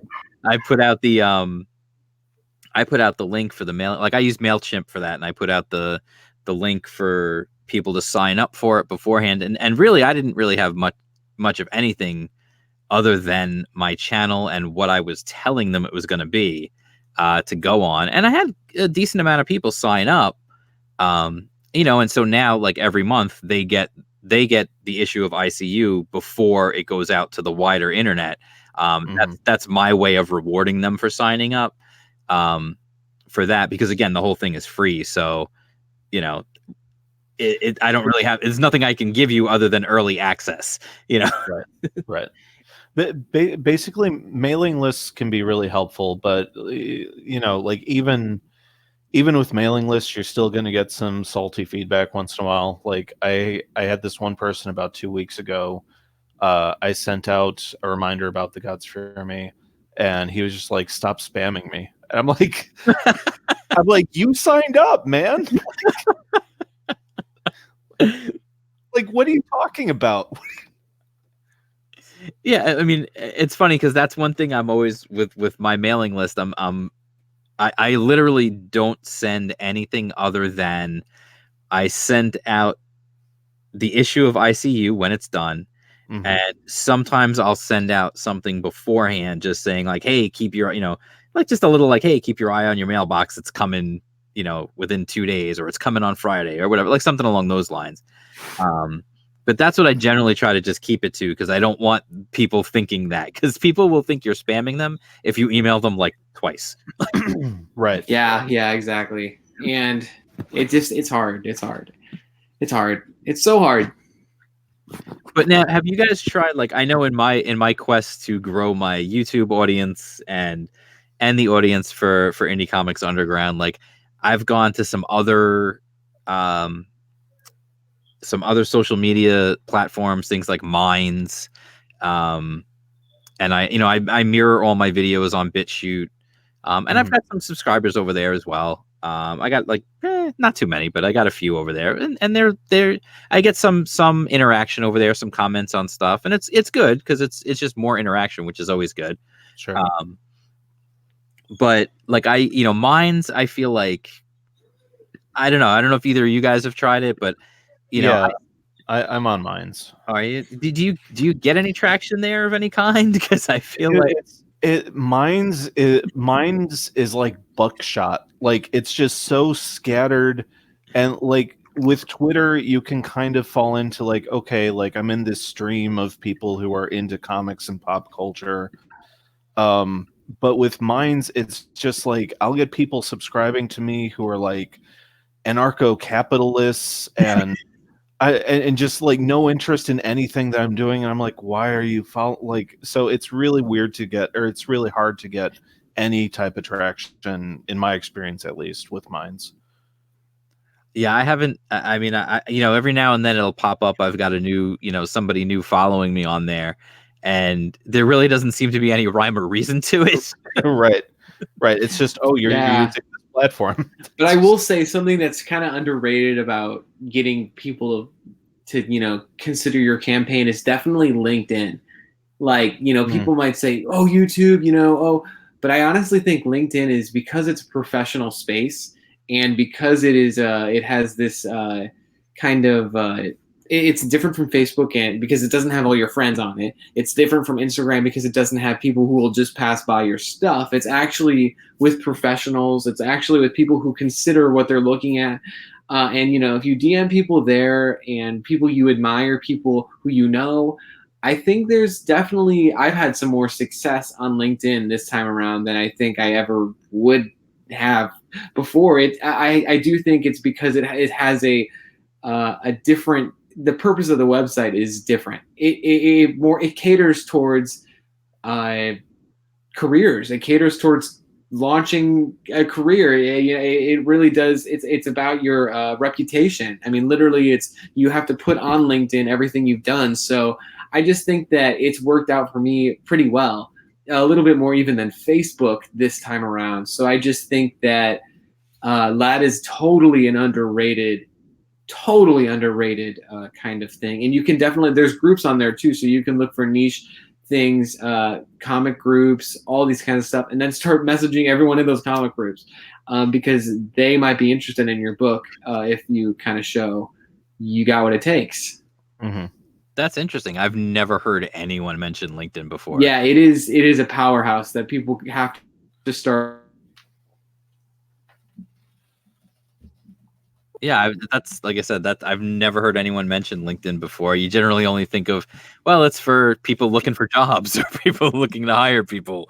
Yeah, that's really interesting. And then it's funny. There's a Ryan. I don't know if you can hear me. Oh, are you back? What's up? Oh, okay, you kind of like just cut off for a minute, so I didn't know if you were still around. Oh, sorry. Yeah, no, I was just saying, like, I had never thought of anyone using LinkedIn like that. It's the first time I've ever heard that. Yeah, it's great. It's a great website, and YouTube's awesome because you can interact with people like we're doing right now, and they can get on your book. But man, LinkedIn is definitely it's like a professional space. It's like people are focused on a different kind of conversation over there. So try it out. Yeah, that's all right. Yeah, that's definitely. I think a lot of people are going to hear that and be like, "Oh, I never even thought of that." Yeah. I mean, just make sure you have a circle. Add people add people you'd like to know. I had a phase when I was like trying to get into, trying to get DC comic editors to know me. I just kept adding them on LinkedIn, and kept doing it. And so now I have like 200 people on there who are interested in comics. So, why not? And then also my friends and family, and also people who I've worked with. So, and also as you get older, you obviously acquire more friends, more people who are interested in what you do, and friend them on LinkedIn, tell them about it, so. Yeah, that's definitely a new one. I've been using, for a while, I've been using this other social media site called Vero. I don't know if you guys have ever heard of it. No. Again, I've mentioned this before, and I'll say it again. I know it's just me, but I'm a huge UI sucker. So if you have a really nice UI, I am definitely going to be interested in whatever your software is. And the UI on Vero is really nice. It's got a really clean look. The problem with it is that I don't really think there's a whole lot going on there. Oh, okay. There are people on it. It just seems to be difficult and slow going to get connected with people. It's interesting.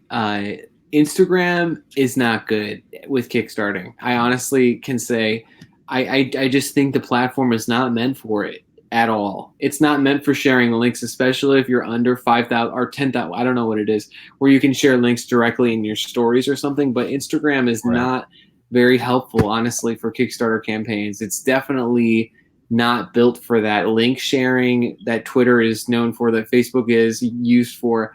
It is kind of pointless. Unless you want to tell people about it, the best they can really do is kind of look at it, and then they have to do some more clicking to get to your bio, to get to the link, which then takes them to the thing that takes them to the thing. It's not the best way to get traffic. So I've kind of this time around focused less on Instagram, because I also saw a lot of people who just, maybe might be my friends, but, because there's not a direct link, they aren't going to, get on it. Just like you said, the more clicks, it's harder to get people's attention. So, Instagram, I've been not using as much because it's not built to advertise, frankly. I mean, it's if you go back to 2012, you see it was really just about photos. I mean, it's still built on that basis, so you can't really use it in that way. So I've definitely stopped using Instagram and just focus on what works, man. Like, podcasts work. You can get people to get on your book in a night on one show because it works. It gets the word out. People are engaging with you. And the same thing goes for just work with what has been working for you. And then when that stops working, find something better and find something better.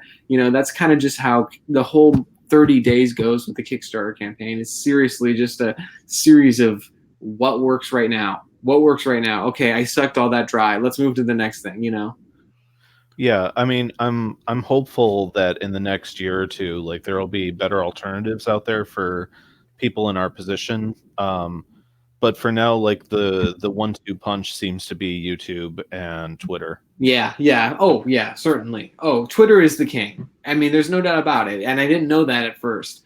With the first time I ran this campaign, I wasn't that active on Twitter. I didn't really understand it, but now I really understand it. Like, I get what it's about. I mean, I still think it's kind of boring and I don't understand why people are into it, but I also get that the whole aspect of retweeting is so essential to, like, getting the word out. Like, retweeting is sharing, literally, though. People might say, oh, share, thanks for the share, and it might kind of suck when someone you thought was going to back the book shared. But it is so helpful when it comes down to it on Facebook and Twitter, especially Twitter. When someone retweets it, you might, most likely 50% chance you're going to get another retweet. And that's just how it goes, I think the reason Twitter is so popular is number one, because it, and they've talked about this in research, like, it gives you that instant endorphin thing of like, someone like hearted the thing that I just said. But it's also like, when you think about Twitter and the way people interact with each other, like, Twitter kind of amplifies on an almost global scale that thing of, like, when you're sitting next to your friend and you both see something either really cool or really stupid at the same time, and you kind of look at each other and either laugh or say, man, that was cool, or man, that was stupid. Like, that's kind of Twitter in a nutshell. And I think that's why people are so hung up on it. It's because the second you hear that something happened, you can open Twitter and there's like 100 people being like, man, that was cool, or man, that was stupid. Oh, yeah. And it takes you directly to the conversation. It's like so unique.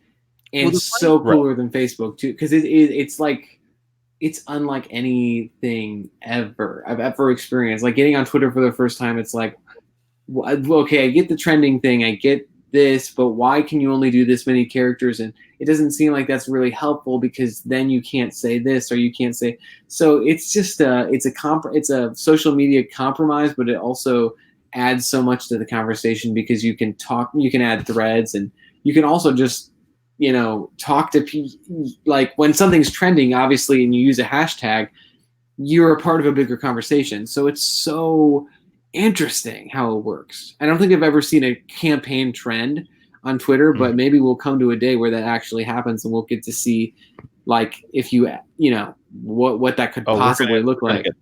Oh yeah. I mean, eventually. I mean, I thought maybe Earthworm Jim would do that or something like, or Brightwise, or it came close. Oh yeah. I mean, it should have. Yeah. I mean, you couldn't go on Facebook without seeing one of those ads. I mean, he did such a good job getting that niche. Talk about a niche audience. Doug just obliterated. Like, he just got everybody. He got all the '90s kids who played the game, who knew Earthworm Jim from visual, from childhood, and he was able to just grab them, and man, that changed everything. So, right, like all he had to do was say, "Hey, do you remember that one video game?" And like, boom, like yeah. And the book is beautiful. And by the way, it's gonna be way, like, you're gonna feel like you ripped me off for buying it. That's the thing. Like, he's gonna make people. I mean, the book is in such great of quality that it's of such pedigree that it looks amazing. I mean, and then you see all the printing videos and how much work. I've never talked to my printer. I've only done some customer service stuff, but he is so into the process of making the book. You just can't not be excited for it. So I just think it's an exciting time. It's a renaissance and it's only going to get easier for, I think, people, because the audience is going to get bigger and bigger. And yeah, it's going to get harder it's kind of like how, like, Spotify and no, it's going to be kind of like how albums were back in the day, where, obviously there's a lot coming out, but there's more and more people buying albums, and there's more and more of an audience. So we're about to hit a really awesome time. I think this is just the beginning of, we're pioneering a new crowdfunding, space. It's the beginning, I feel like, of something incredibly exciting. I agree. And I think that's part of why there's so many segments in the mainstream industry that are kind of scared of what we're doing. Like, everyone, and I might have even mentioned this on this show before, but everyone likes to make the comparison that, like, what we're doing in this moment is kind of like the whole image revolution, but I think it kind of goes back like a year or two before that to, like, Bone and Strangers in Paradise and stuff like that. Like you would look at the back of, like, Wizard or Heroes Illustrated, and there would be, like, all these, like, classified ads for, like, small indie books that you could buy, and somehow, like, they all had, like, chromium and foil stuff on them. So you knew that they were selling units. Yes, I kind of think that's where we're at. We're like, we're giving a rebirth almost to this, like, just independent boom, where it's like there is no unified label. It's just so exciting. Well, it's kind of like, I mean, I was talking about this the other day about how, it used to be back in the day, I would walk into a comic book store and, there was the stuff I knew I was going to buy. There's the stuff I knew I was there to get. But because the shops were making so much money back then, because everything was selling, they had more money to spend to bring in, weird, obscure titles and put those on the shelves as well. And so I would walk in knowing I'm going to buy my X-Men books, and I'm going to buy whatever. And then I'm going to look around, and anything that catches my eye that looks cool, I'm going to pick it up.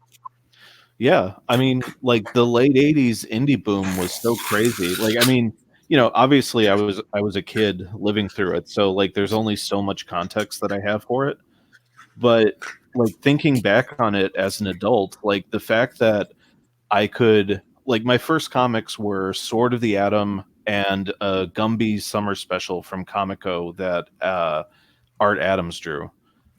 Like that's such like a crazy range, and in between that you had stuff like the Ninja Turtles and then Marvel's output. Like the direct market used to be this crazy thing that had room for all different types of publishers and titles, and now it's just kind of shrunken to, well, you've got DC, Marvel, and Image, and that's kind of it, in any kind of like meaningful way, at least.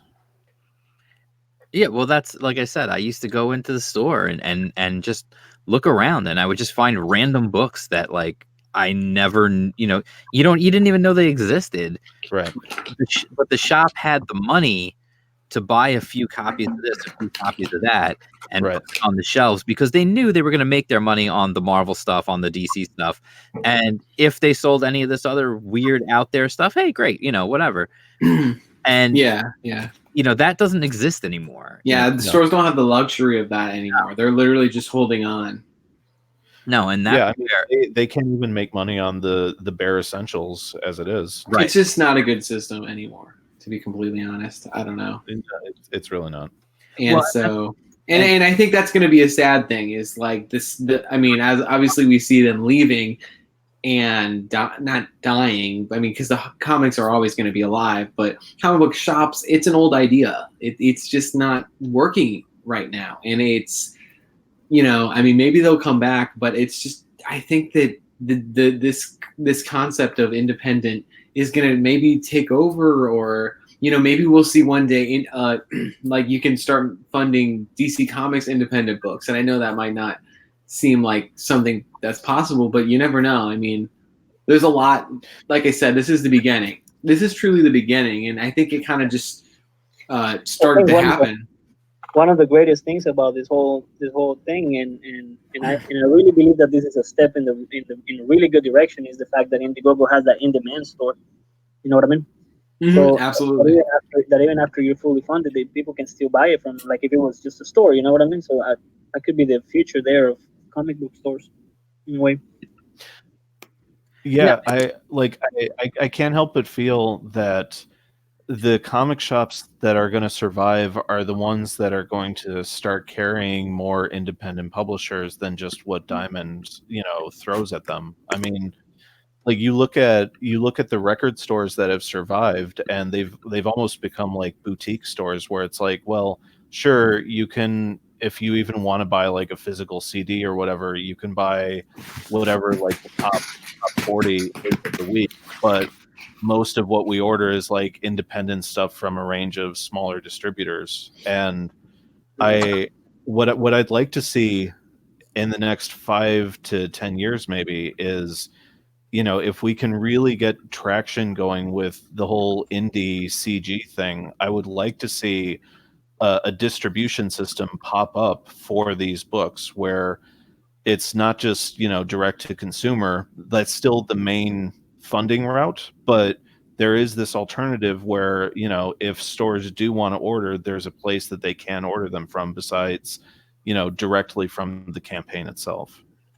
You know what I think would again, and this is just something that just popped into my head right now, and if once you guys get to know me long enough, you'll know things are constantly popping in and out of my head. Some of them are great, some of them are not so great. But what I was thinking was, people can buy, again, some people are iffy about the whole crowdfunding idea.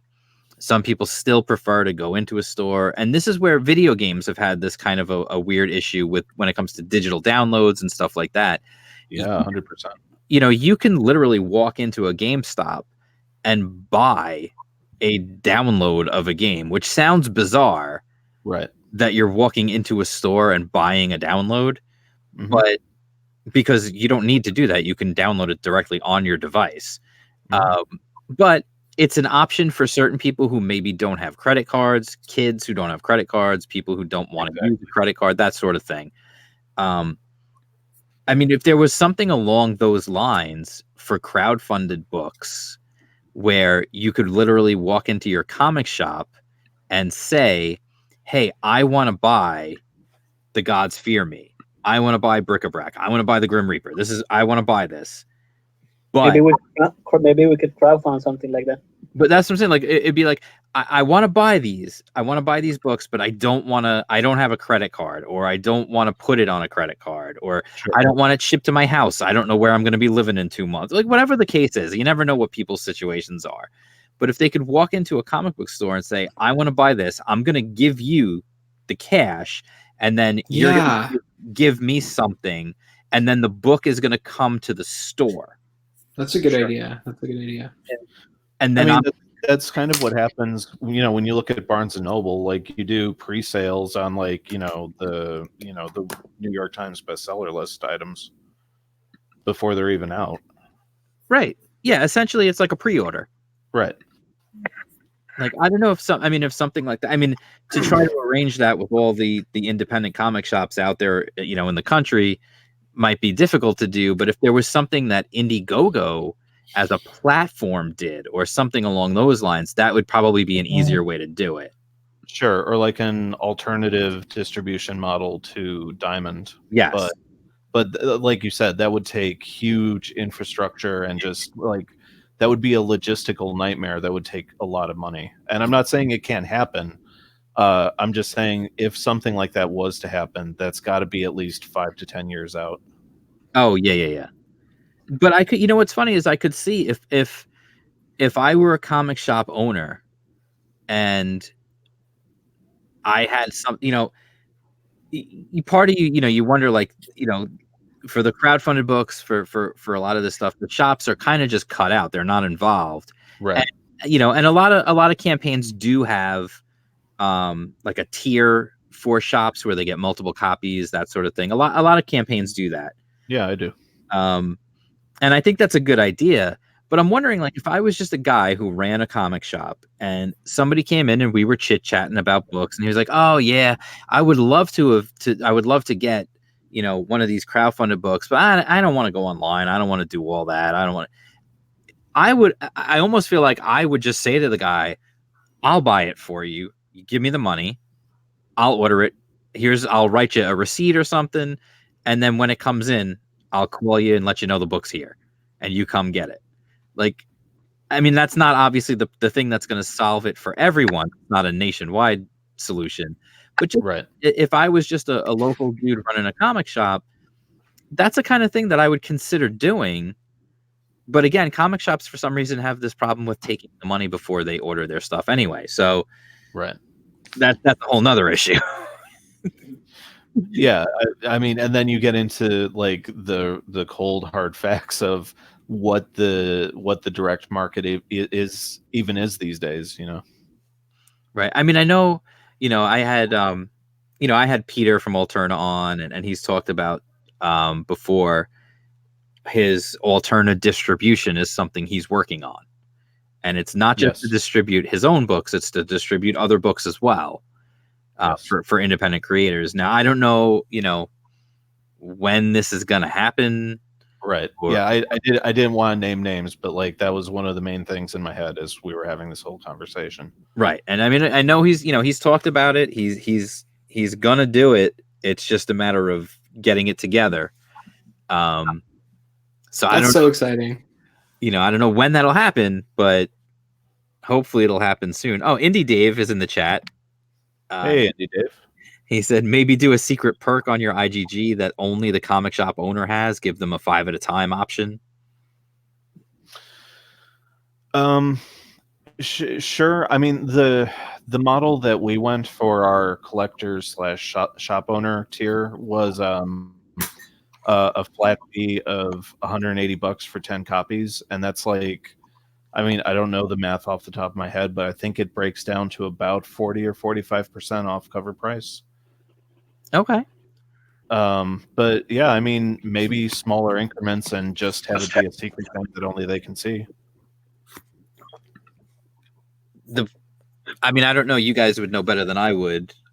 Is there a way to? I mean, I know you can do secret perks and that kind of stuff because I've gotten them through like signing up for mailing lists and all that kind of stuff. But like, is there some way you could do that for the shops or they would have to sign up for it? I would assume.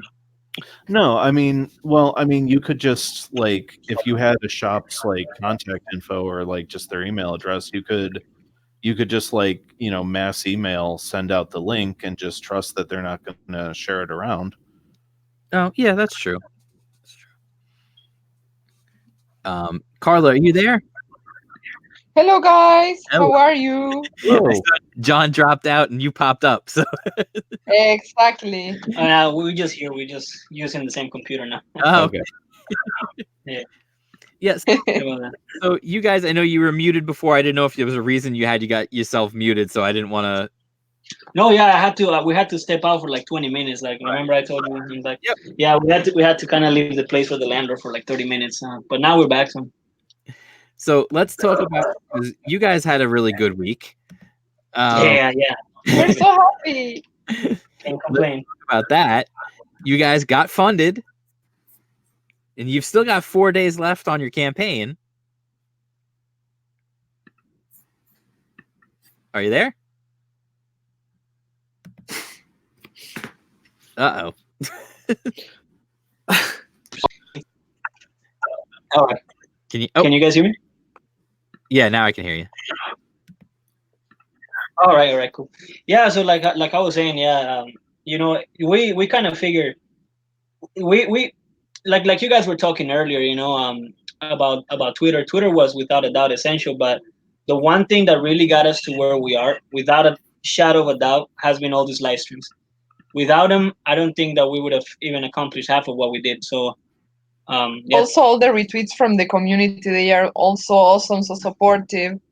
They have been amazing to us. Yeah, the community has been great, but like I said, in particular, all the YouTube live streams and podcasts and everything. Those are the sales. Yeah, those are that's where really that's where the numbers come from. So yeah, couldn't be more thankful for all that. Well, I'm so happy for you guys funded.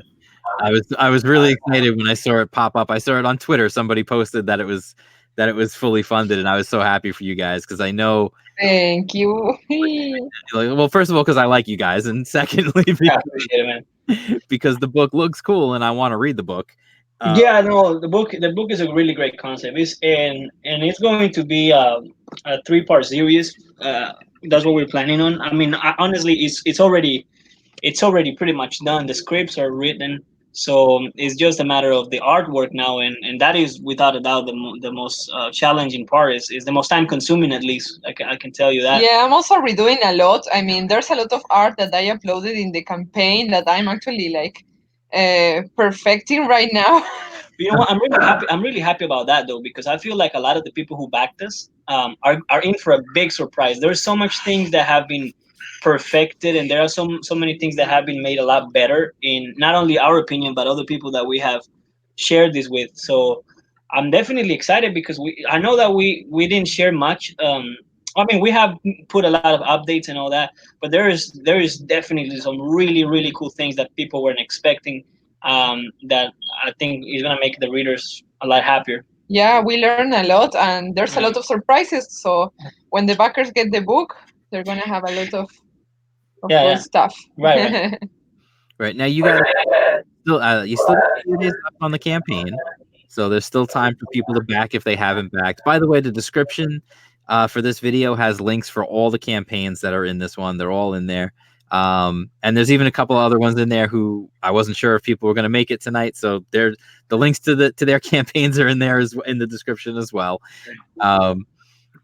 Are you guys going to go in demand when the campaign is over? Have you decided? Yeah, we're going to go in demand. However, we are thinking that we wanna finish fulfillment by I think mid December, probably the end of November for some people. Oh, but yeah, no, I mean we're working at a really fast pace. It's practically done. It's done. You know, all we need is printing and shipping at this point. So we're thinking that by November everybody will be fulfilled, and then of course there will be the last minute people that buy it and in demand. Those will be a little bit later, but it still be during this year. So also we are already thinking about volume 2, so this is we're already working on volume 2. Well, yeah, so it's never ending work. That's great. Yeah.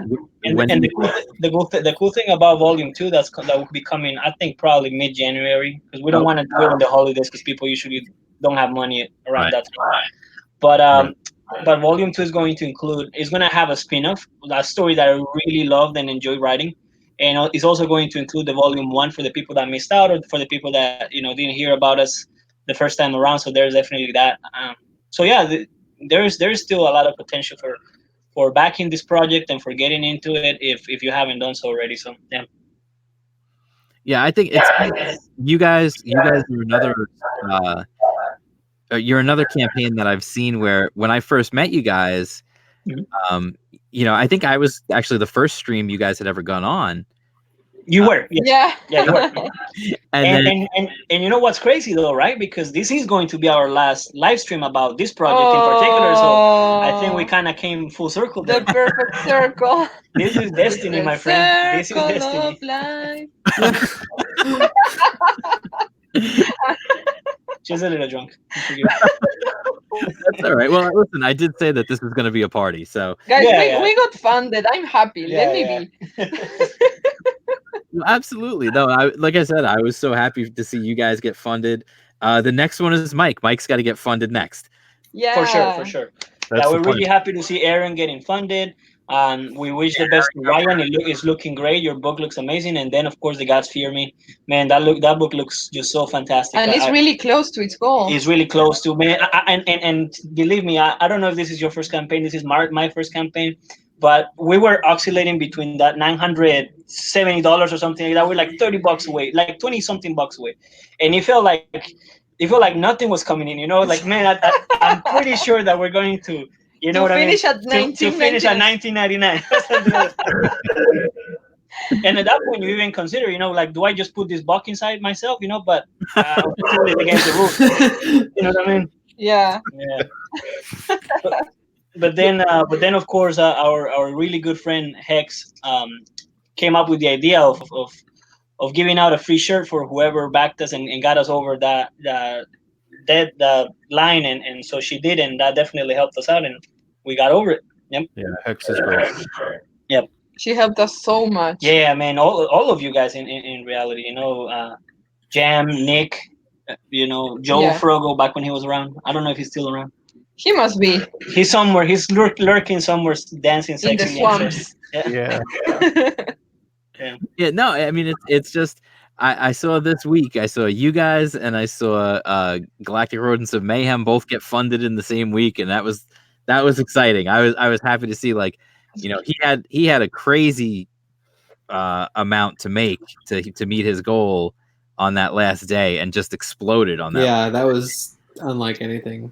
And you guys, like you said, I mean, you came on my show and then you made the rounds. You got some help from some other people, and Yeah. it just shows, like, you when you put in the hustle and you put in the work, like, then it starts to come around. And I think it's like, once you get that moment, I mean, I don't know, I could be wrong. You guys know better than I would. I feel like once you get that momentum going, especially towards the end of a campaign, I feel like, I know I saw this with Grim Reaper. I saw it with Brom, where people were just tweeting. Like, I saw so many tweets about both campaigns, just trying to like push it. Like, it's almost there, guys. It's almost there. Yeah. It was like a roller coaster of emotions because, sometimes it built like that momentum, but then it like just froze for a couple days, and we. Right. Well, the funny thing is that when we were $500 into the campaign in like 14 days to go, like, you know what? I'm happy.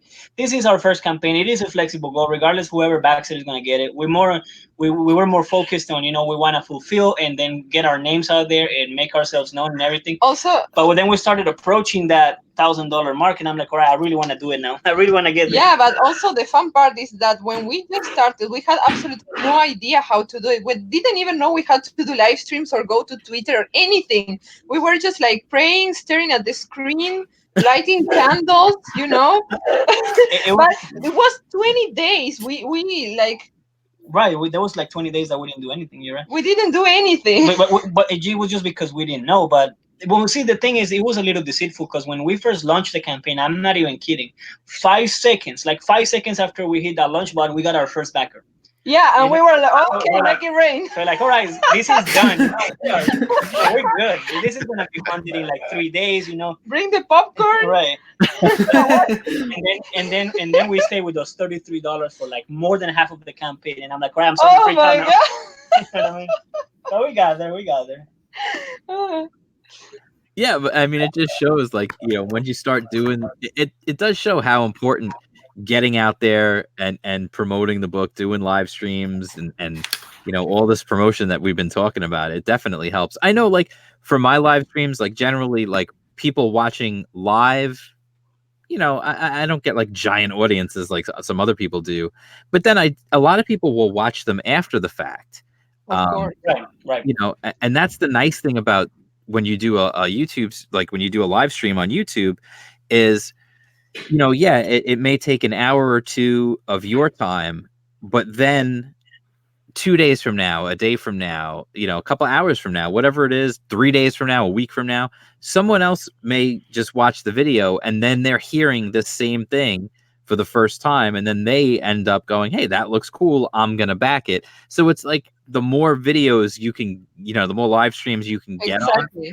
the more your message is being spread, even when you're not talking, because people are watching the recordings of the live streams. Exactly. And also, like, I was surprised because a lot of backers said, okay, I heard about you in that stream and then in this other stream. And well, this is the third time I hear about you, so I'm sold. But sometimes I need like a couple times to actually like process what's going on. Because I mean, of course, lots of people buy it the first time they see it because they like it, but some other people like take more time and they want to know you better because there's a big like trust uh issue going on here because you're going to give your money to this campaign. So who are these people? Like who they like? What are they doing? Do I trust them? Are they going to deliver? Right. So that's why Right. we went with the flexible goal mostly because we figure at the end of the day this is our first campaign. All we want to do is get a name out there, get some reviews of the book because we know that the story is great, that the concept is really original, the art speaks for itself. It's fantastic work done. Yeah, I mean, And you know what also I to mean? build the trust with the people. We Yeah. want everybody like retweeting. Okay, I got my book. Right. They actually sent it to me. Right. They are not scammers. And it looks good. You know what I mean? We're looking for the best kind of quality of paper.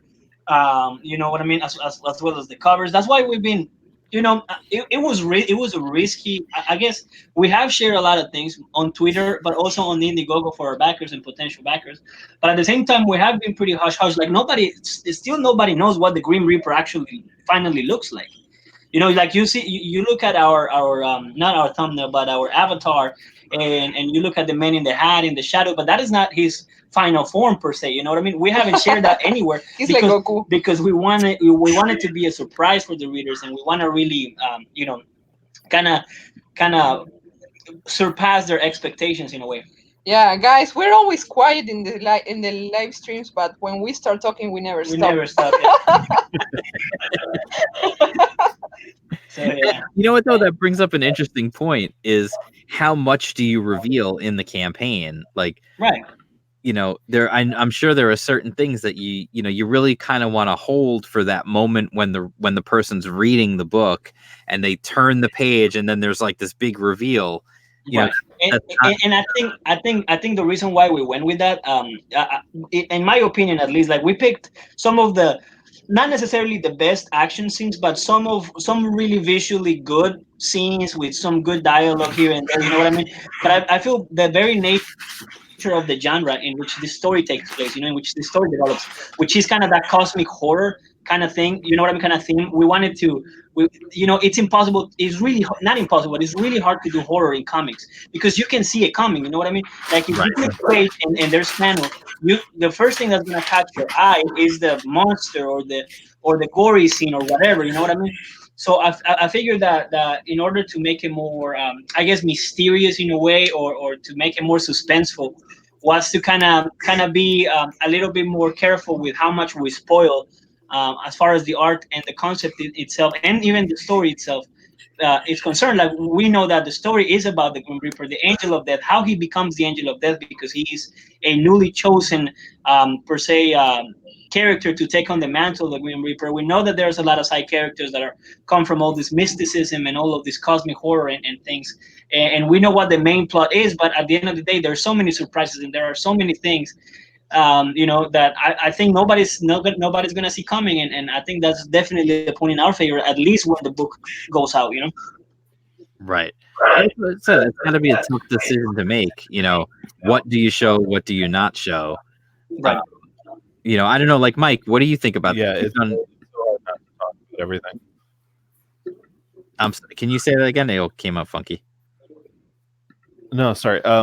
It's so hard not to just like talk about the entire book page by page. Like That's my problem. like you want people to be excited about the project, but at the same time, like you don't want to do one of those YouTube videos where like you're just breaking down page by page every single thing that happens.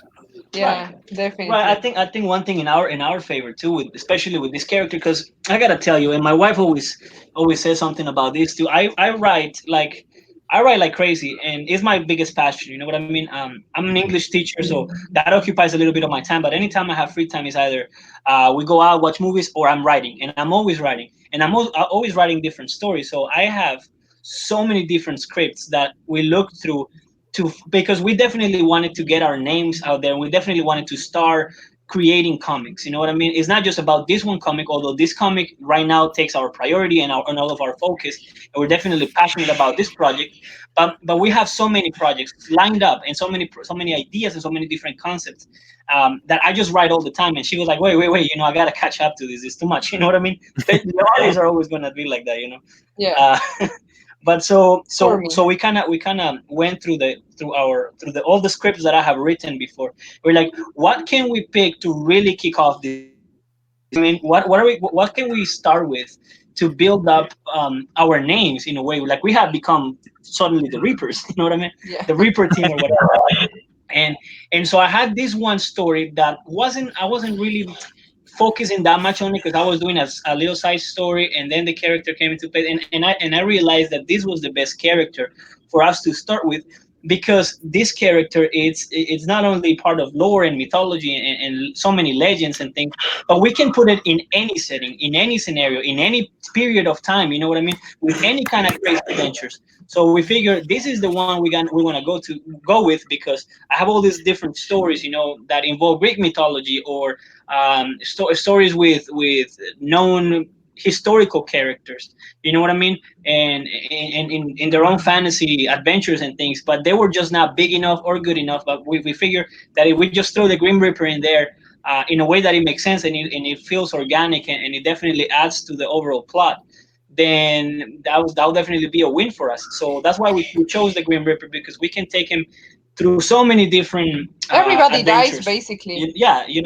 so we can take him through so many different adventures, and we can make him meet up so many different characters that, you know what I mean, that are so cool. And so yeah, that's why we picked this one, and we couldn't be happier. I think it was definitely a success.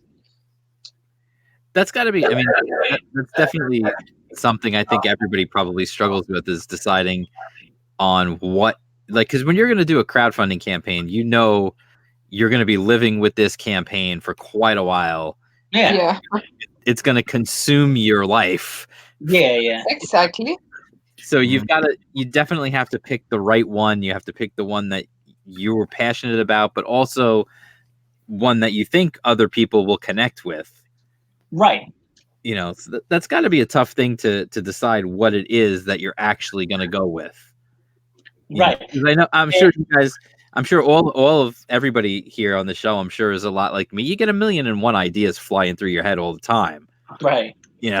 So to pick one and then say, this is the one that I'm going to live with and I'm going to present to the world and I'm going to try and sell everyone on, and I'm going to try and, and then I'm going to live with this now. It's going to be my everyday for the next. And it is also a matter of growth and evolution. Like I have noticed that my writing keeps getting better, and the stories keep getting better. Carla's art keeps just becoming more, more and more professional in a way. So a lot of times you're writing something and then you get a better idea and you kind of put that project aside, or you're not as excited anymore because you have this other great idea, and Right.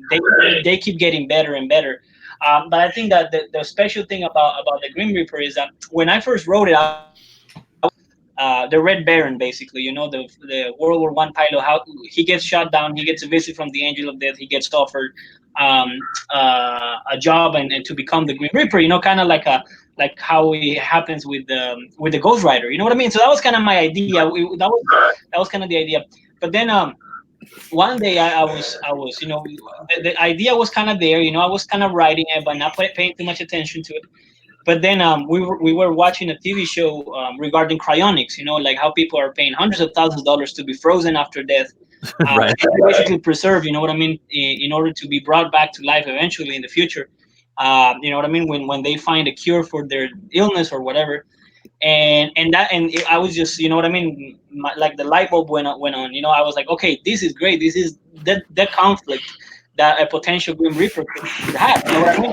Like he's playing God in a way, and how is it gonna stop him? And how is, you know what I mean? What happens to the soul if they revive or they bring a corpse back to life? Basically, so it's kind of a Frankensteinian concept there. And you can throw the Grim Reaper into anything. You know what I mean? You can throw him into he's kind of Hellboy. You have all of these mythological creatures, all of these horror monsters and things like that, and you can throw Hellboy into any of that because he is part of that world. You know what I mean? Right. Right. And he's also existed from the beginning of time. So you could literally jump, if you wanted to tell a story of other Grim Reapers, you could even do that and jump back into the past or jump into the future even. Yeah, and that's actually, without spoiling too much, that's basically what we're doing with the trilogy. We start at a point where it's modernity and how humans are trying to play God and all of this. And I'm gonna listen in the universe of the story the universe in which the story is taking place. But then we go back to the past. You know what I mean? We touch upon more mystic elements, mythology and things like that, and then eventually we finish off in the future, without spoiling too much. So like basically the final conflict of the Grim Reaper, basically, because at the end the Grim Reaper has to pick himself a successor. And I thought that was a really neat idea that I had was. It's a sex bot.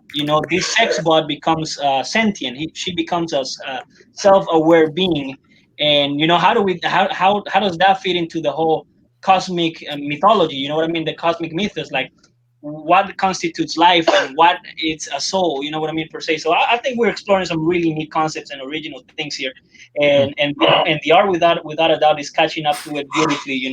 Switching the themes organically and making it really look good and giving it life. That's no, you definitely got a lot of stuff that you can explore with that for sure. Yeah. Now, and Carla, you're still doing the team for the art? Yes, of course. So What do you mean by team? Sorry. No, I mean just from I know you have another artist working with yourself on the book. Oh yeah. Just to remind everybody who that is. Yeah, I mean, sorry. His name is Santiago. Remember? Yeah, mental block. Okay, I'm trying to put together what I'm trying to say. He helps me with the sketches. I started mentioning him in every stream, but he doesn't have like social media. He only has Facebook, but I'm not going to just put his Facebook because that's very personal, Yeah, right. So he doesn't have Twitter or Instagram. So, well, we can say his name. he's Santiago Gutierrez. We are putting, of course, the credits in the comic. We are putting in the credits in the campaign also. We have mentioned him a lot, but we can't really like get him into the campaign and the promoting and everything because he's not part of the social media, and I think that's very smart of him. That's why he works so fast. Yeah. Yeah, and also I use Santiago's sketches as a map. Then I ink, I color, I add details, I polish the faces, the hands, the details, the background. basically everything else, the letters, you know. Sometimes I edit things. So it's kind of like he's doing the breakdowns, and then Oh. you're building on his initial breakdowns to do all the detail work. Yeah, exactly. It's like he gives me the stone and I do carve the it. sculpture. Carve it, yeah. But yeah, it's a great team up because I'll tell you, he is really talented at capturing movement. Yeah, You know what I mean? So a lot of definitely. the action, definitely he takes care of that. And my wife is really good at making it look pretty. You know what I mean? So like, it definitely comes from that manga style of drawing and of art. Yeah, and also it helps me so much with the workload because starting from scratch, searching. The thing that takes me the most time is searching for reference and concepts and oh my god, I can't do everything at the same time because I'm doing basically all the visuals. So yeah, that's a huge help. That's a huge help. Hmm. Yeah, Papa Canizu says breakdowns and finishes, old school. Yeah, that's how most comics used to be made. Yeah. Definitely. Yeah, for sure. Yeah. But it's a great merging of Western styles and manga styles. Even and the coloring it looks amazing too. So Yeah. I think that I couldn't have picked a better artist. I don't know. Would you have been allowed to pick a different artist? No, I don't think so. But still, I wouldn't have. I mean, come on. He didn't want to pay for an artist. Great. That's what happened. Yeah, great art. Great art, great coloring, and then it's free. What else? Yeah. That's true. It does pay to be married to the artist. Yeah. Sure. Yeah. That's so fun. No. So all right. So we've been going for a couple of hours. I think we call it a night. All right. I can go watch the end of the Yankee game. Hopefully they win. Yeah, I hope they win too. So like I said before, everybody who's watching, anybody who watches later, the links to all these campaigns are in the description below. And anybody who's listened to me before knows that, yes, I am pointing, even though you can't see me and I'm not on camera. I'm pointing too. I'm pointing at you guys. Yeah, me too. I do it every time I point. Feel the pressure. The links to all the campaigns are in there for Bric-A-Brac, for Grim Reaper, for The Gods Fear Me. Aaron was in here from Cybershock. He just got funded. That was part of the celebration, but he had to come out, so we're excited for him too that he got himself funded. That book looks Aaron too. Yeah, that book looks great. And so yeah, he got funded. That link is in there as well. I think I definitely put the link to Grom in there because I know Gilly was going to stop in, but then he got sucked into some family issues. So the link for that's in there. I think I don't remember if I did or not, but the link for Oddity might be in there because Sween said he might stop by. Yeah, I saw that in there. Yeah, he got busy. He got caught up with family stuff as well. So it's the weekend. This is what happens. So anyway, thank you guys so much for coming on. Ryan, Carla, John, Mike, thank you guys for coming on. Thank you for the opportunity. Always a great time. Thank you, Jem, for having us. Thanks for everything, by the way. Thanks for everything. You guys are the backbone of all of these projects, and without you, we would be nowhere. Oh, thank you. And thank you everybody for watching. Anybody who was in the chat, anybody who watches later, thank you for that.